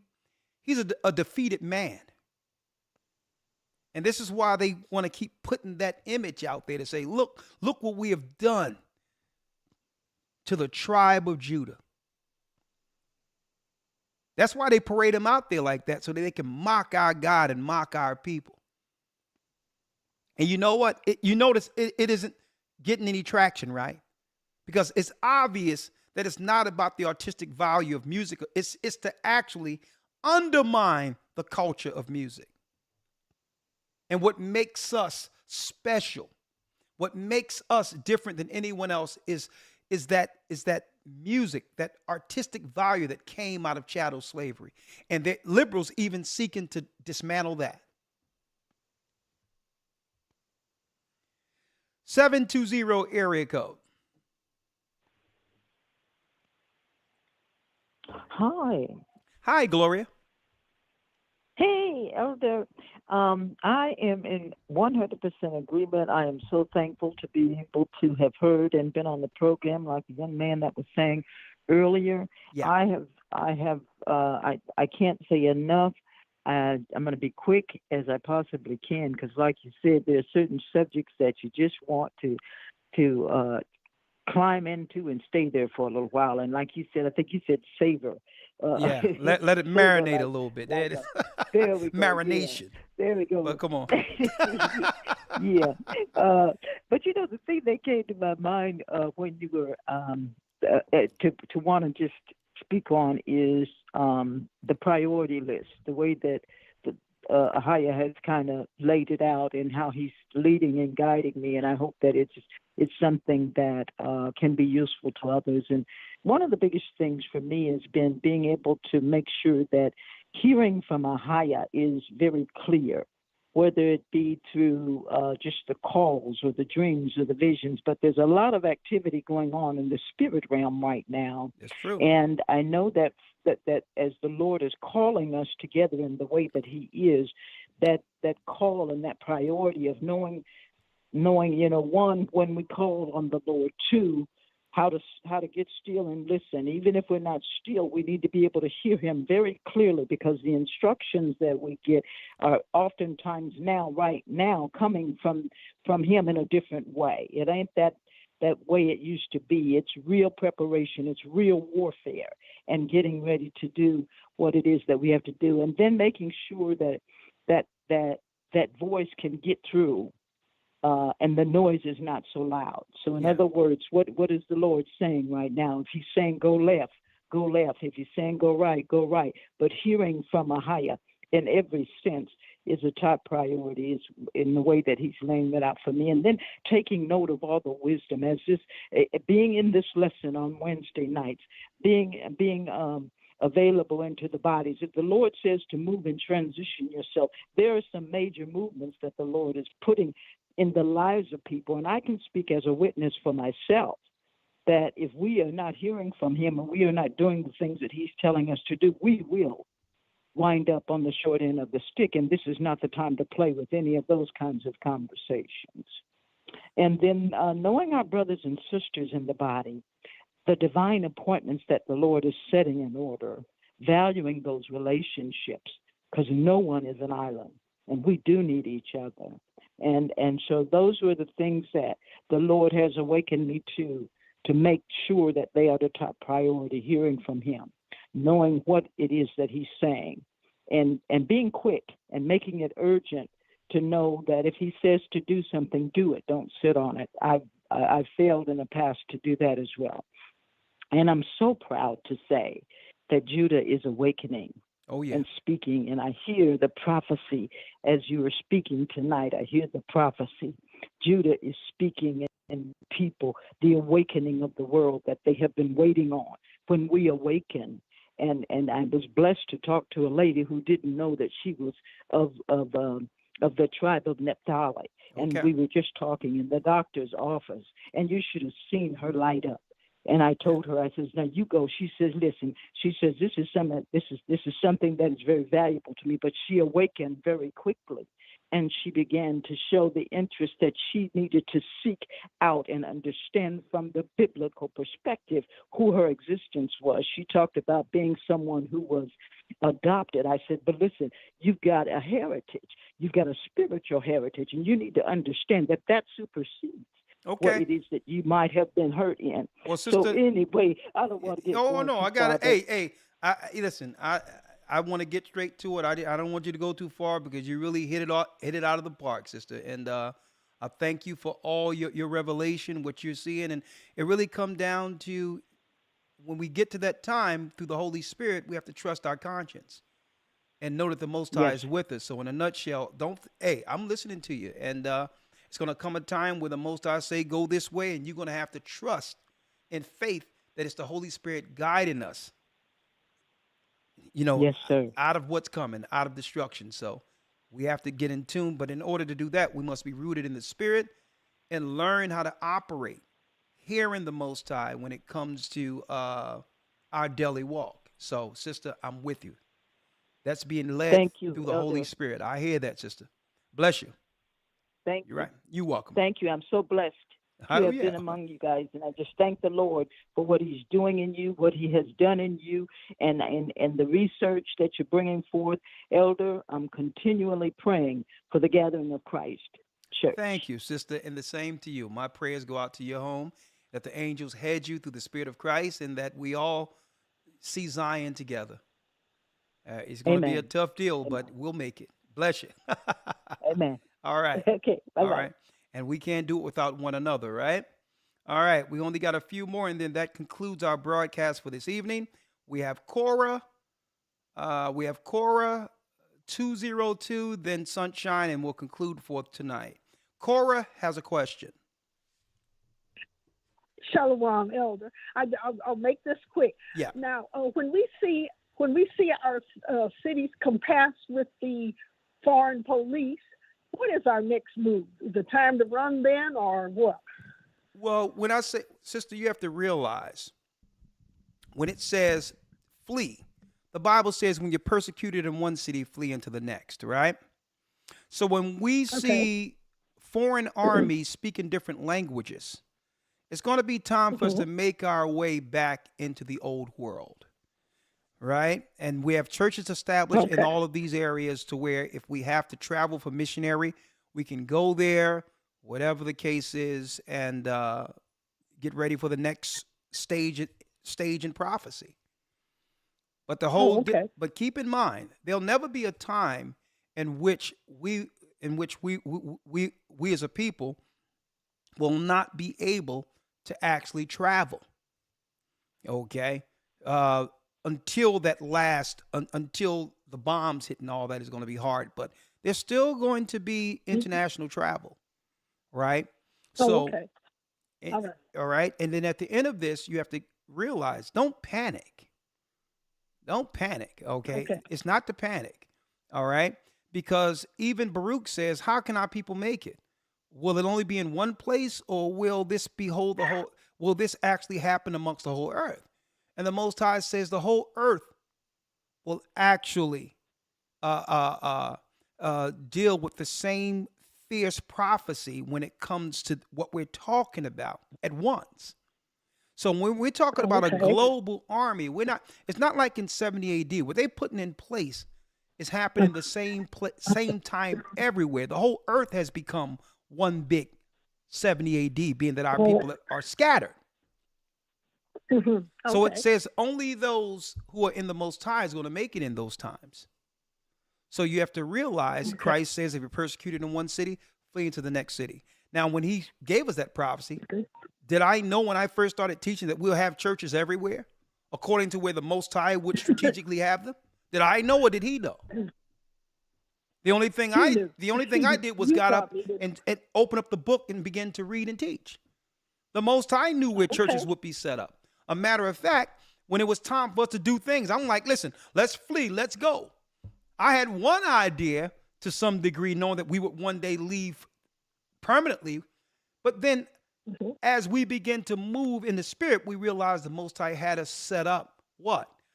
Places of refuge all over the earth through a ministry for a future time. The Bible, don't forget, Jeremiah says, I will send you out as he-goats before the flock.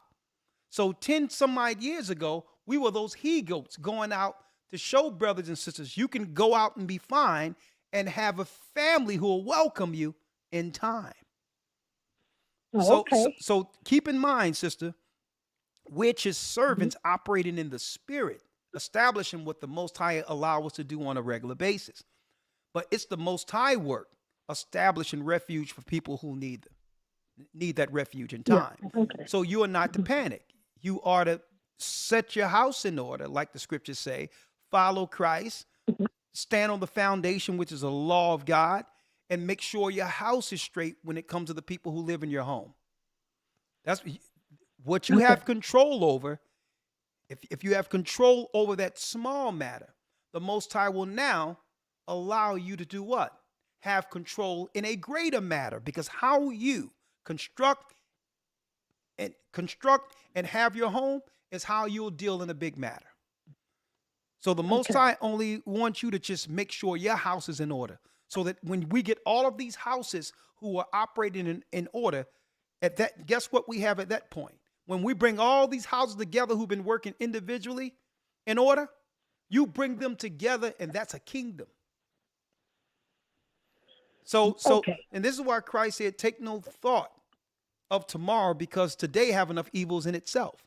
A lot of people worry, oh my God. Nah. Our God is more powerful than the God they serve. You're not to operate off of fear. Right? The disciples didn't leave Jerusalem because they were afraid of anyone. I mean, those who were under the disciples' tutelage. They didn't leave Jerusalem because they were afraid. They left because Christ told them to go. Right. Okay. Okay. All right. My sister. Okay. All right. Bless you. Okay. Okay. Thank you. You're welcome. All right. Again, the bar. All right. Let's see here. I said I would. All right. We have to get through these quickly, okay? Get through these quickly. All right, Jeff. Yes, Jeff. Hey, brother. Hey, Elder. How you doing? I'm Shalom. doing well. Shalom. How are you doing, Jeff? Doing great. Doing great. Just got a quick question. I'm not sure if you can really get into it right now since we're limited on time. Yeah. Just wanted to know, does Jeremiah 51 tie into what's happening with the immigrants that's coming into our neighborhoods? Absolutely. Or am I looking at it? It does. It does. So so listen to what I'm saying. I'm sorry. Jeremiah 50 through 52. When you start to see all of these immigrants go back to their own countries, they tell you they're going to start going back to their own countries. At that point, they've been tipped off by their embassy that something is about to happen to America. That will be our understanding to start rolling out under the cloud of when they're leaving to actually be where we need to be, before the fall of Babylon completely. So the sign is when you see all these people don't forget, they're coming in because their government is letting them know, is telling them there's free money to be had. At the same time, they can destabilize us. They're not here permanently. They're going to be told by their embassies when it's time for them to take all the loot they have taken that belong to us and go back to their countries. So right now, it's a money grab. It's all they can get before America lose the war. That's where we are right now. So these are the fanners that's coming in. Yeah. Well, they're not the fanners. Don't forget the fanners come in after the destruction. Okay? What's going on when you read Jeremiah 50 through 52, it tell you that they'll begin to go back into their own countries. And at that time, the destruction, the fanners is fanning the what? The fire. That links to the 10 horns in Revelation 17, where the policy we're seeing, making America weak, they will allow the other countries to burn America with fire. That's when the war is going to happen, and America will split into 3 places, into 3 parts. All these bridges we see and all that, they're going to collapse. There's going to be 3 separate land masses controlled by who? Russia, Great Britain, and China. So what we have to understand is that what the tip-off is, you see all these strange people running around. When you start seeing them close their stores and begin to disappear out of your neighborhood, they've received the tip-off that the bank's closed, no more free money, you better go back because we're about to deal with Judah in these cities. That's how it's going to go. All right? My brother. All right. Thank you, sir. You're welcome. Thank you. All right. Bless you. Shalom. All right. Shalom. All right. Jacob has a question. Hey, Shalom, brother. Shalom, Yaikwab. How are you? I'm all right, brother. I just calling in to ask, like, let's say if I bought some farmland. Yeah. When they have the market of beasts going on, will they be able to take that away from me, since we're on a new financial system? Well, the way it works is if you own that particular land, there may be ways indirectly through other people or a shell company or whatever the case is where you can still pay those bills.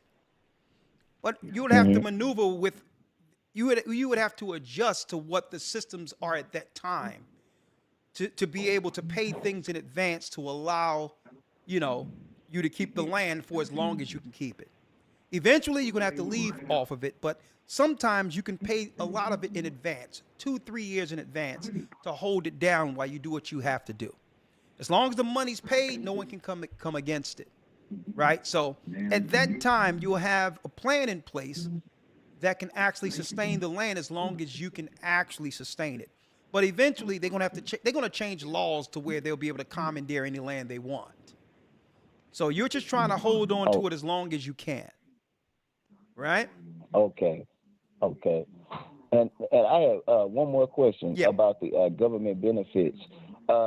Let's say, is SSI included in that with them cutting off Section 8, EBT, SNAP, and stuff? Let me tell you, when it comes to Social Security, because they done already, believe it or not, bankrupt. There's no money left in Social Security. Okay, right now they're sending money off of fumes right now. That whole thing has been dismantled, and a lot of people, they're able to survive paying people on Social Security based on how many people didn't make it through the pandemic, right? So that settled a lot of things, because if you're not here, you can't collect it anyway, right? Now, but yes, any what they call, because now they call them entitlements now, right? Any entitlements you from the government, you'll have to comply. Why? Because if you don't comply with only a small amount of resources left, there's enough people who've come over the border, right, who don't have anything in their countries, who are willing to comply happily. They'll take these benefits and whatever the government say take over you. So when you say comply, are you talking about the Space Force Jews? No, well, compliance going to be on the medical side to keep your community safe. This is how it's going to be rolled out, whatever that is. And it's also going to be your children must comply or you're irresponsible as a parent. Second, when it comes down to a new electronic system, which is the RFID, because even Klaus said the plan is to make sure all of the world's citizens is chipped, that how will you spend your money if you don't have the new source of finance? And when they take money out of the system, don't forget that money going to become bad and disease to the point where you can't trade money because so many people are getting sick from the transfer of dollars. So once they move that out of the system, in order for you to get your welfare, in order to pay your bills, in order to get your SSI, your birth certificate, your passport, all of that will be integrated into one system, which will be what? An RFID chip. You're going to have that shot in your hand, like Revelation 13 say, or in the back of your head or in your head. You'll have to do that to comply, because how will you spend without these particular digital wallets? So you will become the digital wallet if you comply. So you're not going to get SSI or anything else unless you comply with the new spending system. So in concluding, we become pilgrims. Yeah, of course. I know I'm not getting it. I heard that. All right, Elder. Okay, thank you. Shalom. You up? Shalom. Shalom. And you know our people, we'll adjust somehow. I mean, the world powers don't understand how we got through the crack epidemic. Excuse me. We always adjust. So if there's a way to, a gray area in which we can still survive, Jacob will find it. Okay, you don't have to worry about that. We will survive. Believe me. So, I mean, listen, I seen cats on the corner hustling, in Philadelphia, hustling vaccine cards. Yeah, I mean, when there was no toilet paper, the whole truck came up, and people was like, "Listen, you can get 3 rolls for $5." They had them. They pulled it open, where they opened up the thing and had 3 rolls for $5 up there on 15th and York Street, where my mom was living down, where my people was living down there. So don't worry about it. We will find a way. Just stick in there, Jacob. Don't fear. All right. 984 area code. And I'm going to tell you, listen, Jake going to be running around with other people's hands. You know what I mean? Hot and everything. It's still warm. Like, listen, they're going to be swiping. 984 area code. Brother Rakar, how you doing? I'm doing well. How are you? Good evening, Rakar.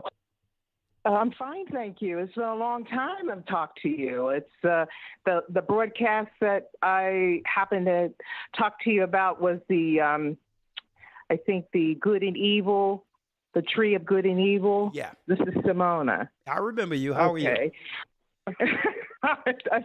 I'm glad that you remember me. How could you not forget that name?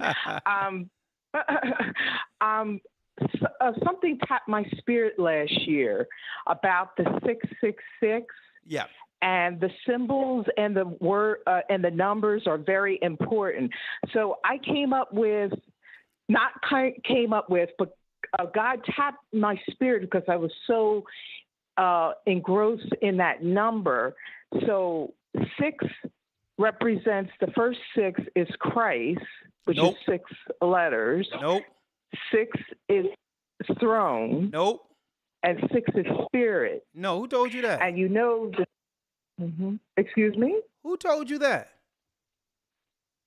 No, God tapped my spirit because I was wondering what 666 represent, and I asked him, and the Antichrist is going to be. He's going to be reptilian. He's going to look like a human being. Well, sister, let me draw you back real quick, all right? The Antichrist is working right now, okay? Antichrist is the government, number one. There's many Antichrists, 1 John. Right. Number 2. Right. No, the Most High didn't tell you that the 6 is Christ and another 6, no. A thought came to your mind and told you that. It wasn't Christ. It's Antichrist, meant to say. Okay. Even though that's a part. Oh, stick with me. Stick with me. Stick with me. It's time for you to learn. Okay? 666 is the mark of a man. It's Satan's mark. It doesn't have anything to do with Christ. Okay? It's Satan's mark. And it's also the marking of what you would call, when you look at the star of Moloch for child sacrifice, you got the inadvertent 6-pointed star that represents the people of Moloch and child sacrifice. It's going to be these same people who set up a financial system to destroy the world. Okay? The Bible says, beware lest any man spoil you through philosophy and vain deceit. Even though I would like to receive what you're saying, there's no precepts or Bible to verify or back your thoughts. And if we open this up, then it's going to be a free-for-all if we allow someone to say something of what came to their mind, right, and actually co-sign it as something from the Almighty. There's nothing that we can't find in the Bible itself, right, when it comes to breaking down what any thought may be concerning the precepts of the Bible. So if we're going to look at 666, we have to use a precept in the Bible to give it understanding, not what a spirit told you in your mind. All due respect to you. All right, so you can learn. Okay. All right.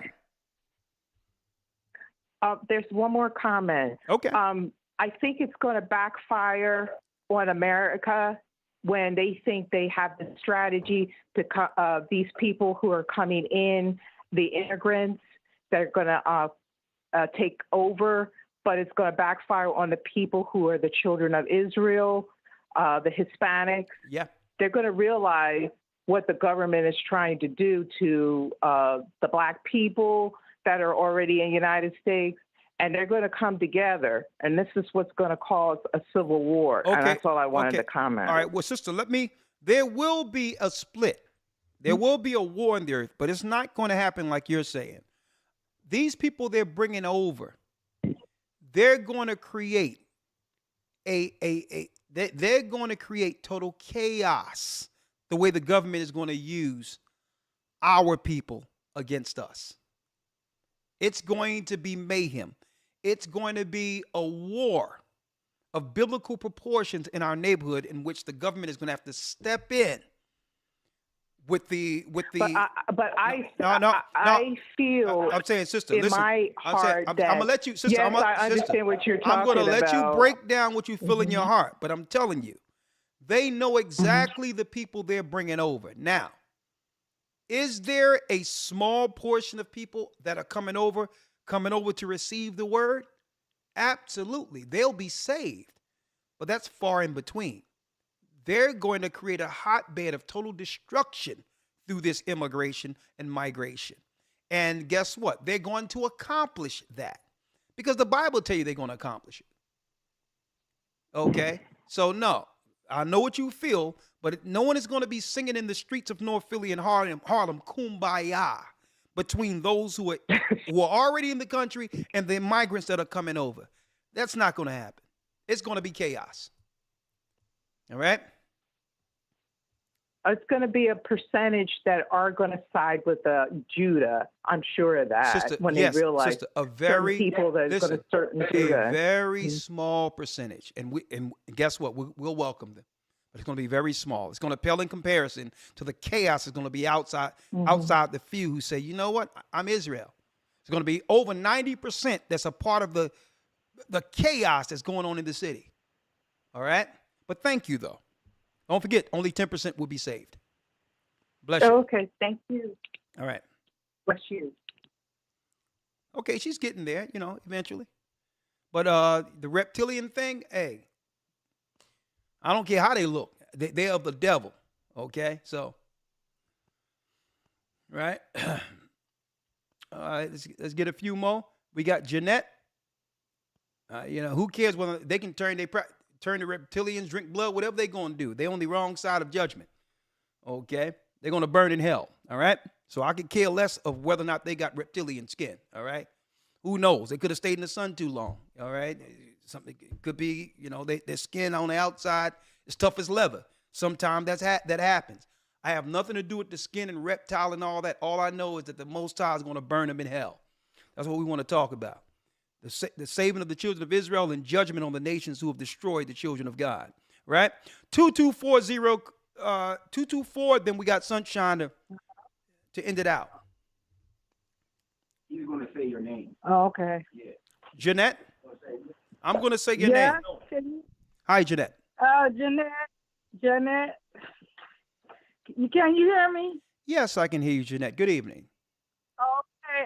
It's probably not what you are talking about, but I want to ask you a question. Yes, ma'am. About it says a lot of things in the Bible what not to eat, and I love shrimp. I love shrimp, but I want to know, and they do have scales and fins, so I'm trying to find out should we eat that or not? Okay, let's talk about it. All right. You have your Bible? Nope, but I can get it. Okay, please get it, ma'am. By all means. That's what we do here. Okay. Because listen, sister, because I'm not going to tell you what to eat and what not to eat, but I know you'll listen to God, right? Right. Okay. Right. Get a Bible. Okay, I got the Bible. King James Version. Look at what you said, King James. That's the one. He's a black man. Well, he was anyway. I got it. And what scripture? Okay, ma'am. Stick with me. All right? Okay. And I thank you. I respect you that you have enough respect for God to actually hear what he has to say concerning these things, right? Yes. All praises. I need you now to go to Leviticus, the 11th chapter. Leviticus? Okay, let me find it. And by the way, just for conversation. Hold on. Okay. Just for conversation, right? Uh-huh. I was one in Philadelphia. Growing up, I danced with Philly Floor Takers, Steppin' Uniques, and all these others when I was dancing, right? I used to love Sid Booker's breaded shrimp. Oh my goodness. Let me tell you about that. I'm going to give you a story before I read this. And I'm talking about right there, Broad in Wyoming. You had Sid Booker. He had a club up there too. And Lord, these things was braided. Every time we go dancing, we go from bar to bar dancing, passing our hat or whatever the case is. I couldn't wait to get up Roosevelt Boulevard, Prince Total Experience. Then I get to Sid Booker truck. had that thing dipped in some tartar sauce with the little sides with the man crunching. You know what I mean? It was absolutely scrumptious, right? Check this out. Yeah. Listen to this weird thing that happened to me. I'm sitting there, I'm a dancer and all that, I'm a singer. I'm 14 years old, right?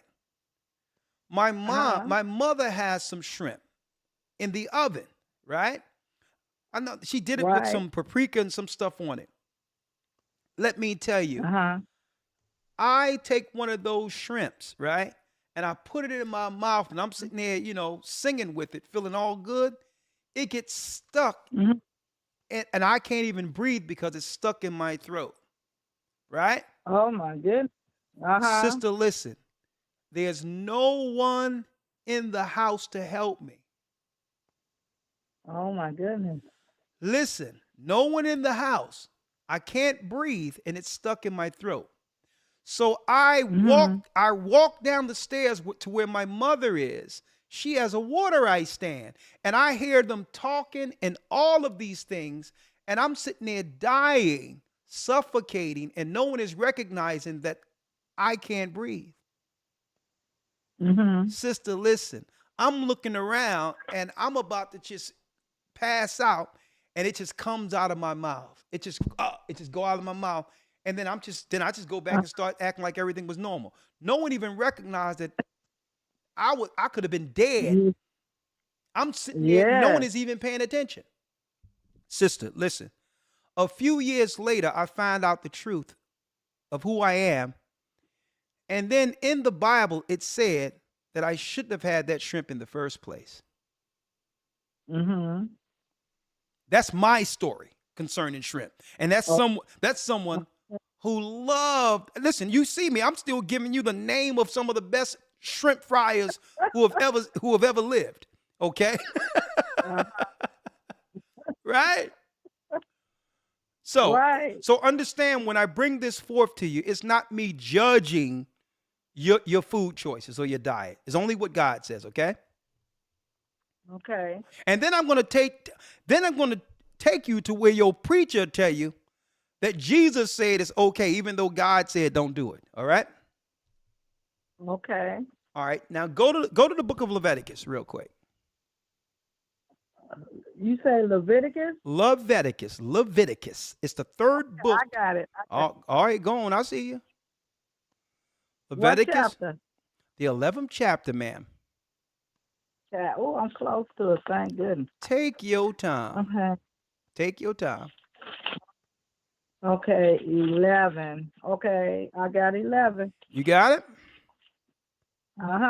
Okay. All right. Now, I need you to go to Leviticus 11. Right? Let me move this. Right. And I'm going to go with, because there's some people out there who probably have the same question, right? So I'm going to take my time with this so to teach it so that you can have full understanding. Start at the fourth verse. Matter of fact, let's start at the first verse. Okay. You can read it. Oh, Lord. Can my son get my glasses for? I'm thinking you're going to read it. Listen, if I read, sister, listen, if I read it, that's me telling you. If you read it, that's God telling you. Okay, let me get my glasses. You going to wait? Listen, sister, I'll take all the time I need. I'll take all the time you need. Don't worry about it. Take your time. Okay. All right. I'm going to get my glasses. All right. They should be. Okay, I got them. I'm going to go run back to the kitchen. Take your time. Take your time. Just relax. You don't have to rush. Okay. Right? Oh, yes. Okay, I got it. I'm glad to hear that you patient. Okay, I'm sitting at the table and it's Leviticus chapter 11. Yeah, start at the first verse. And the Lord spake unto Moses and to Aaron, saying unto them. Okay, let's stop right there. Hold up. Let's stop. Take your time because I'm going to work it out with you, sister, okay? Okay. And your name is again? Jeanette? Jeanette. Okay, Jeanette. This is the Lord who spoke to Moses and Aaron, right? Right. So this is not Elder Ricard Shiar. This is not Moses, and this is not Aaron. This is above man. This is God himself, correct? Right. This is him speaking to you now. Read the second verse. Okay.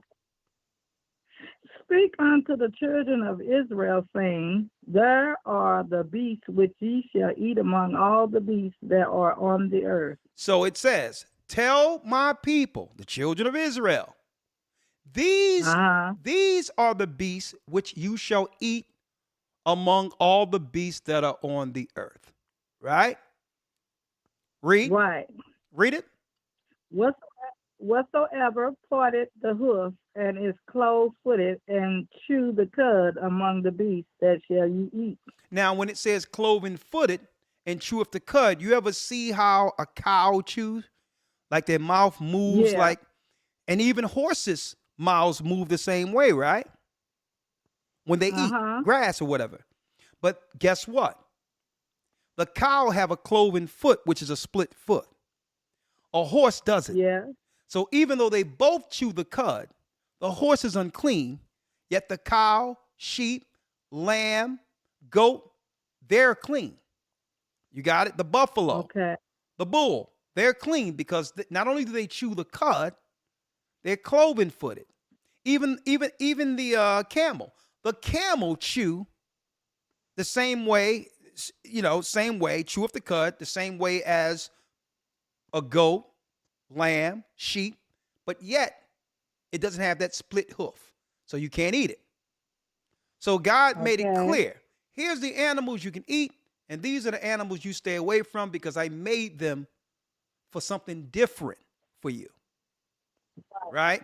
Some of these you can ride, but you can't eat. You got that? No. Now it's going to go through it. Read the fourth verse. It's going to make it clear. Read.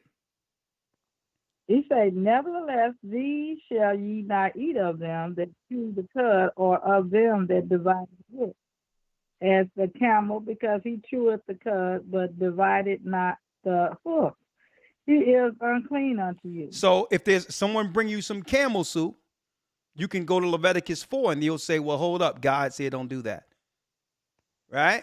It's unclean. Right. Right? Go ahead. Let's go to the fifth verse. And is that the coonie? That's the raccoon. Go ahead. Okay, and the coonie, I never knew that. That's to learn something every day. There it is. And the coonie, because he chewed the cud, but divided not the hoof, he is unclean unto you. So you can't eat stuff like that, right? And the what? And the hare, which is the rabbit. The rabbit. The hare, you got it. That's what God told you. Go ahead. And I love rabbit. It said because he chewed, and the hare because he chewed the cud, but divided not the hoof, he is unclean unto you. So God said and no. The swine, read. That's right. And the what? And the swine. And the what? The swine. What swine? And the hog. Hog, pig, whatever the case is, from the rooter to the tutor. No pig knuckles, no pig feet, no chitlins, no hog jowls, no pig tongue. Yeah. All right. Read it. And the swine, though he divided the hoof and be clove-footed, yet he chew not the cud, he is unclean to you. So God says no to the pig. Read. Of their flesh shall ye not eat, and their carcass shall ye not touch. The Bible says you can't even touch. Not only you can't eat it, you're not even supposed to put your hands to clean it. It's so filthy. Oh my goodness. And this is why so many people are coming up with all these diseases. You're eating the animals the Most High made to eat the diseases. Before there was any plumbing systems, our farms, there was a natural ecosystem where we would have the pigsty far off so that our waste and all that is eaten by the pigs, right? And therefore, the pigs would die of the disease and we would bury the pig so that the disease wouldn't affect us. Now we're eating the animals the Most High made to eat the disease. And you may wonder why the earth is so diseased. Why you're sick all the time, because you're eating the animals that was meant to eat the sickness. That's why we're Okay. overweight and all these others. So God, if anyone knows more than anyone, God know why he made a pig. And it wasn't for man to consume. Okay? It's in the Bible. Come on, Yeah. what's next? Okay. It's 9. These shall ye eat of all that are in the water. Now here we go. Whatsoever Here's the answer to your question. In the waters. Read. It say, whatsoever has fins and scales in the water, in the sea, and in the rivers, them shall ye eat. So it have to have both, not one or the other. Okay. Okay. Read 10. And all that have not fins and scales in the sea. So they must and in have the both. river, They must have both. Scales, fins, and scales. Not one or the other. Okay. Read. Okay. And scales in the sea and in the rivers of all that move in the waters and of any living thing which is in the waters. They shall be abomination unto you. There are what unto you? Abomination. An abomination. That's sin. Because this is why our people are so sick. We're doing what God say don't do. We're consuming what God say don't touch. Yeah. Read the 11th Abomination. verse. Abomination is a filthy act. Why? It's filth. Because these are the animals the Most High put at the bottom of the waters to clean the ocean, rivers, and streams. So if we eat the animals the Most High is using to clean the waters, no wonder if the waters become dirty where it destroys our bodies and all that, where we can't even drink the water anymore. Because we took out the animals that was eating the feces on the bottom of the water and made it a delicacy. Okay. Right? So all in all, shrimp, crab, lobsters, oysters, mustards, all of these eat the feces. It cleans up the waters. It's a natural system the Most High set up to make sure the fish are healthy for us to eat. Right? Can I ask you a question? Now, hold up. Before you ask, but let's go to the shrimp now, because you asked that in particular. Okay. The shrimp. Okay. The shrimp has scales, but no fins. Okay. The tail. No, that's not it. No. It's the tail. No. No. Don't try to get in with the tail. It's all scale. The fins mean, boom. Don't forget, I worked in a restaurant, prepping and everything, and I know what's going on with some food, okay? Scales is you have to scrape the scales off. It ain't no one big, right? It's like the individual scales you have to scrape off. And fins are that long fin on the back of a fish. Okay? Shrimps, I'm talking about scrimps. Shrimps. You know, that's that old 5-year-old, mom, give me some scrimps, right? Shrimps don't have fins, okay? Now let me show you. Right. Let me show you here for the sake of, right? Let me show you.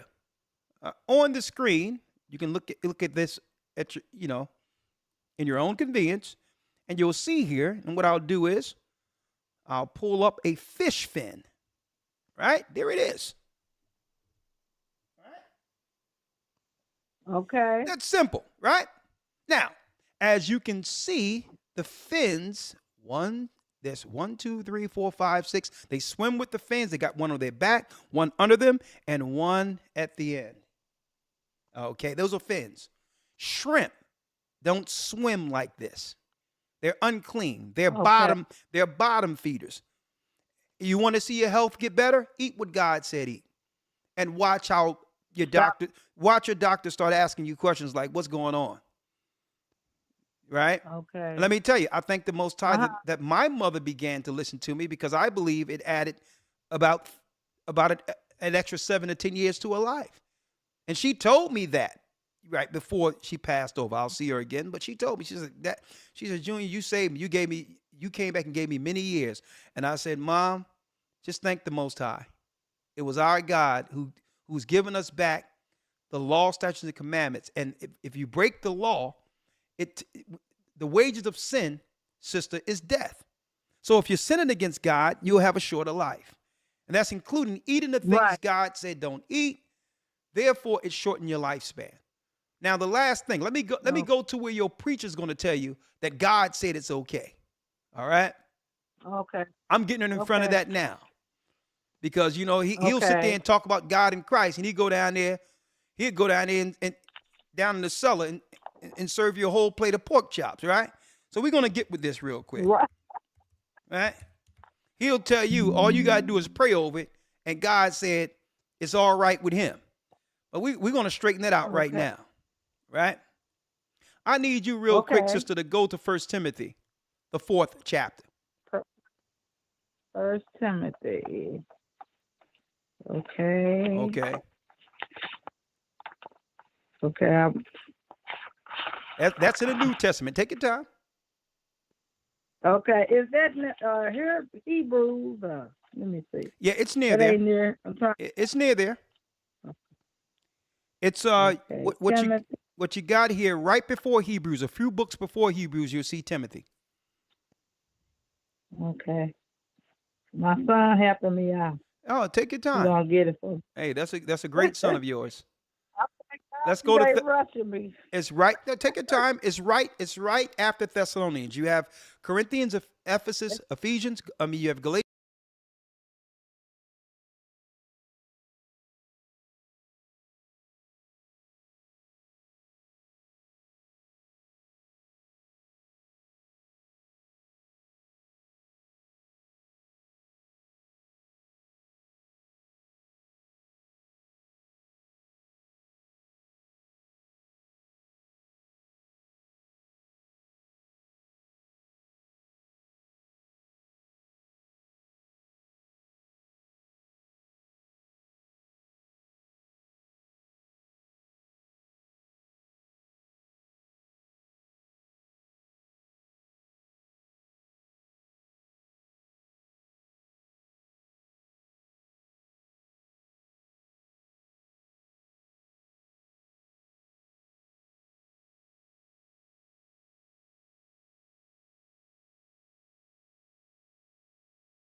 Okay, I'm going to come temporally through here real quick, okay? Hold on. Okay. All right, hold on. Can you hear me now? Yeah. Okay, so I'm going to come through this system because somehow my mixer just went out, all right? So that was deep in of itself, okay? That was weird. You can hear me though, right?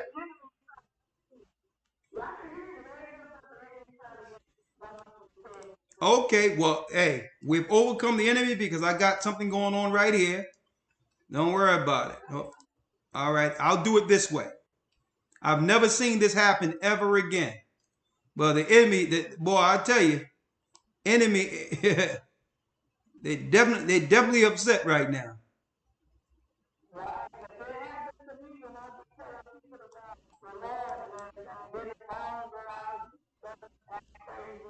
Okay.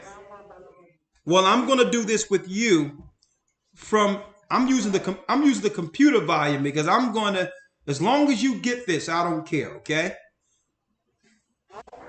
All right, I need you to read Timothy the first chapter. The fourth chapter in the first verse. The fourth chapter. Yeah, read that.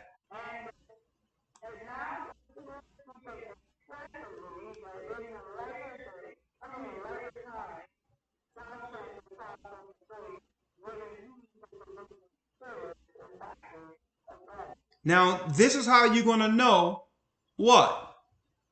At the end times, we're living in the latter times, and that people will depart from the faith, giving heed to seducing spirits and doctrines of devils, trying to trick you out of following God, right? Seducing spirits. Read the second verse. Second verse.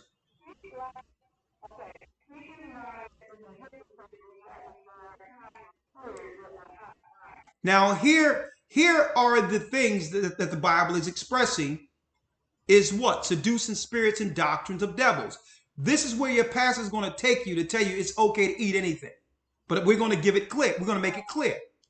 Read the third verse.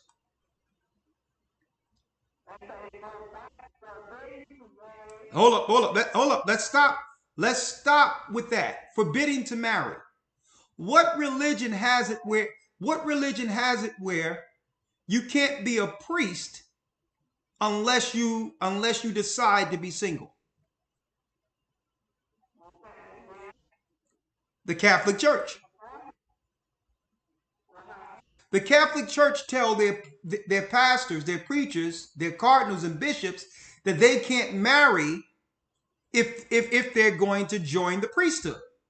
That's a doctrine of devils, right? If someone tell you you can't marry, that's a doctrine of devils, right? Read on. And commanding.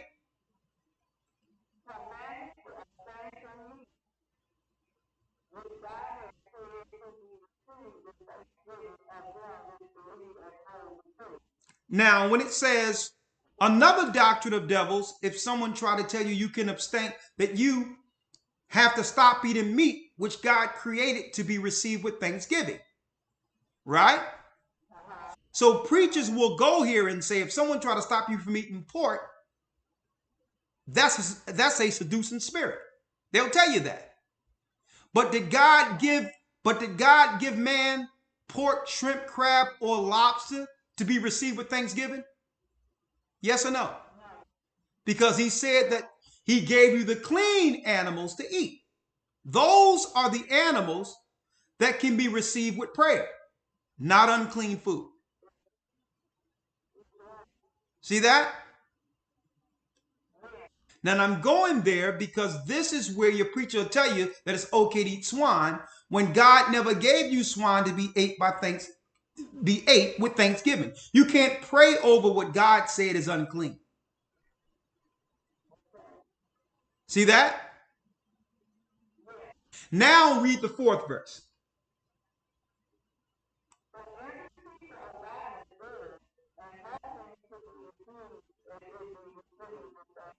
And that's where the preacher take you. But what he ignores is that the food that the Most High gave us in the Old Testament to be received with thanksgiving are clean animals. Right? So when it says every creature, it's not speaking of any animal walking around, or you'll be like those in Asia who will go skin a cat or dog sometimes. Or you can have people eating monkeys. So it's no every creature. It's speaking of what you focus on, what God gave man to eat or to be received with thanksgiving. Where do you go to find out the animals the Most High gave us to be received with thanksgiving? You go to Leviticus, the 11th chapter, and look at, and you're able to consume the clean animals. Easy?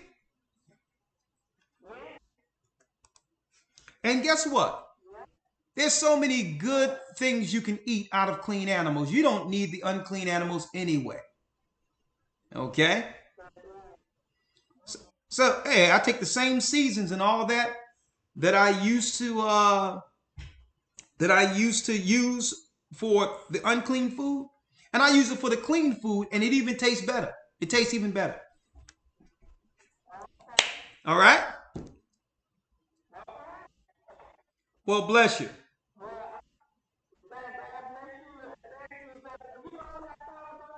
Yeah.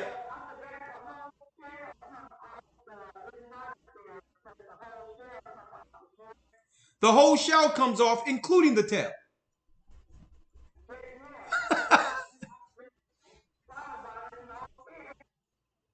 There you go. It's one scale. You're right.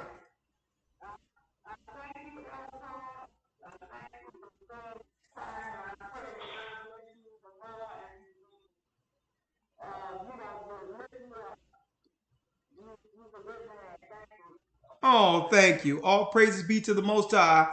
And just get rid of that clean food to live longer. Get rid of the unclean food to live longer. Excuse me. Okay? Thank you. Bless you. All right? Hold on. Well, I've never seen that happen before. I have never seen that happen before. Audio just went. Like, man, it's all good. It's all good. Let me move this out of the way. And Sunshine, I'll bring you in and we'll conclude it with Sunshine. Hey, go ahead, Sunshine. How are you?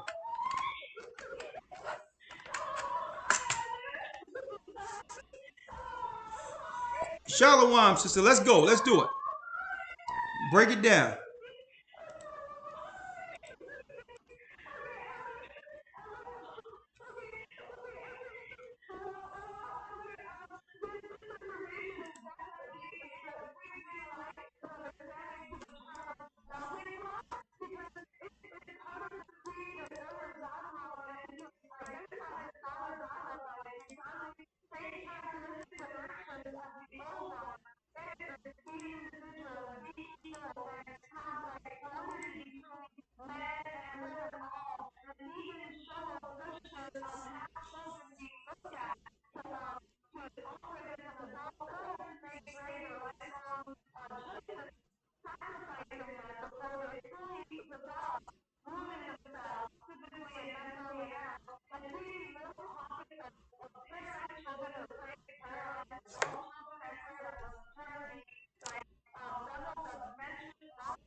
Come here, Charlotte.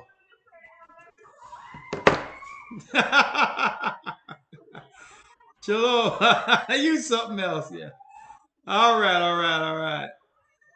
Kwam Yashala. Bless you, bless you. There it is. There it is. All right. Praise the Most High. Well, that concludes our broadcast for this evening. Of course, the equipment that went haywire. I have no idea. I've never seen anything like this before, but I'm glad we were able to actually get out that last phone call before this particular lesson or this particular broadcast concluded. With that, support the work. Keep in mind that a nation divided against itself cannot stand. And also, when it comes down to it, we must really understand the divisive politics and the New World Order. The New World Order is an order against the awakening. Who are we? We're the children of Israel, and we are back. May the Most High be with you. Stay prayed up. Sin not. I'll see you Friday on Patreon, Saturday for the Sabbath, if it be the Most High's will. And of course, that's right, week 3 of your Hebrew and Bible Academy, and which we go into the promised seed. Who are the true children of God? Well, be there Sunday and do what? Experience the detailed lesson with the Gathering of Christ Church. Myself, Elder Lawyer, and of course, Shapat with the news. Go to historytimes.org. Thank you, Elder Iraq. Thank you, Dell. Thank you, brothers and sisters, for all you do to support this work. Share the knowledge. Shalom.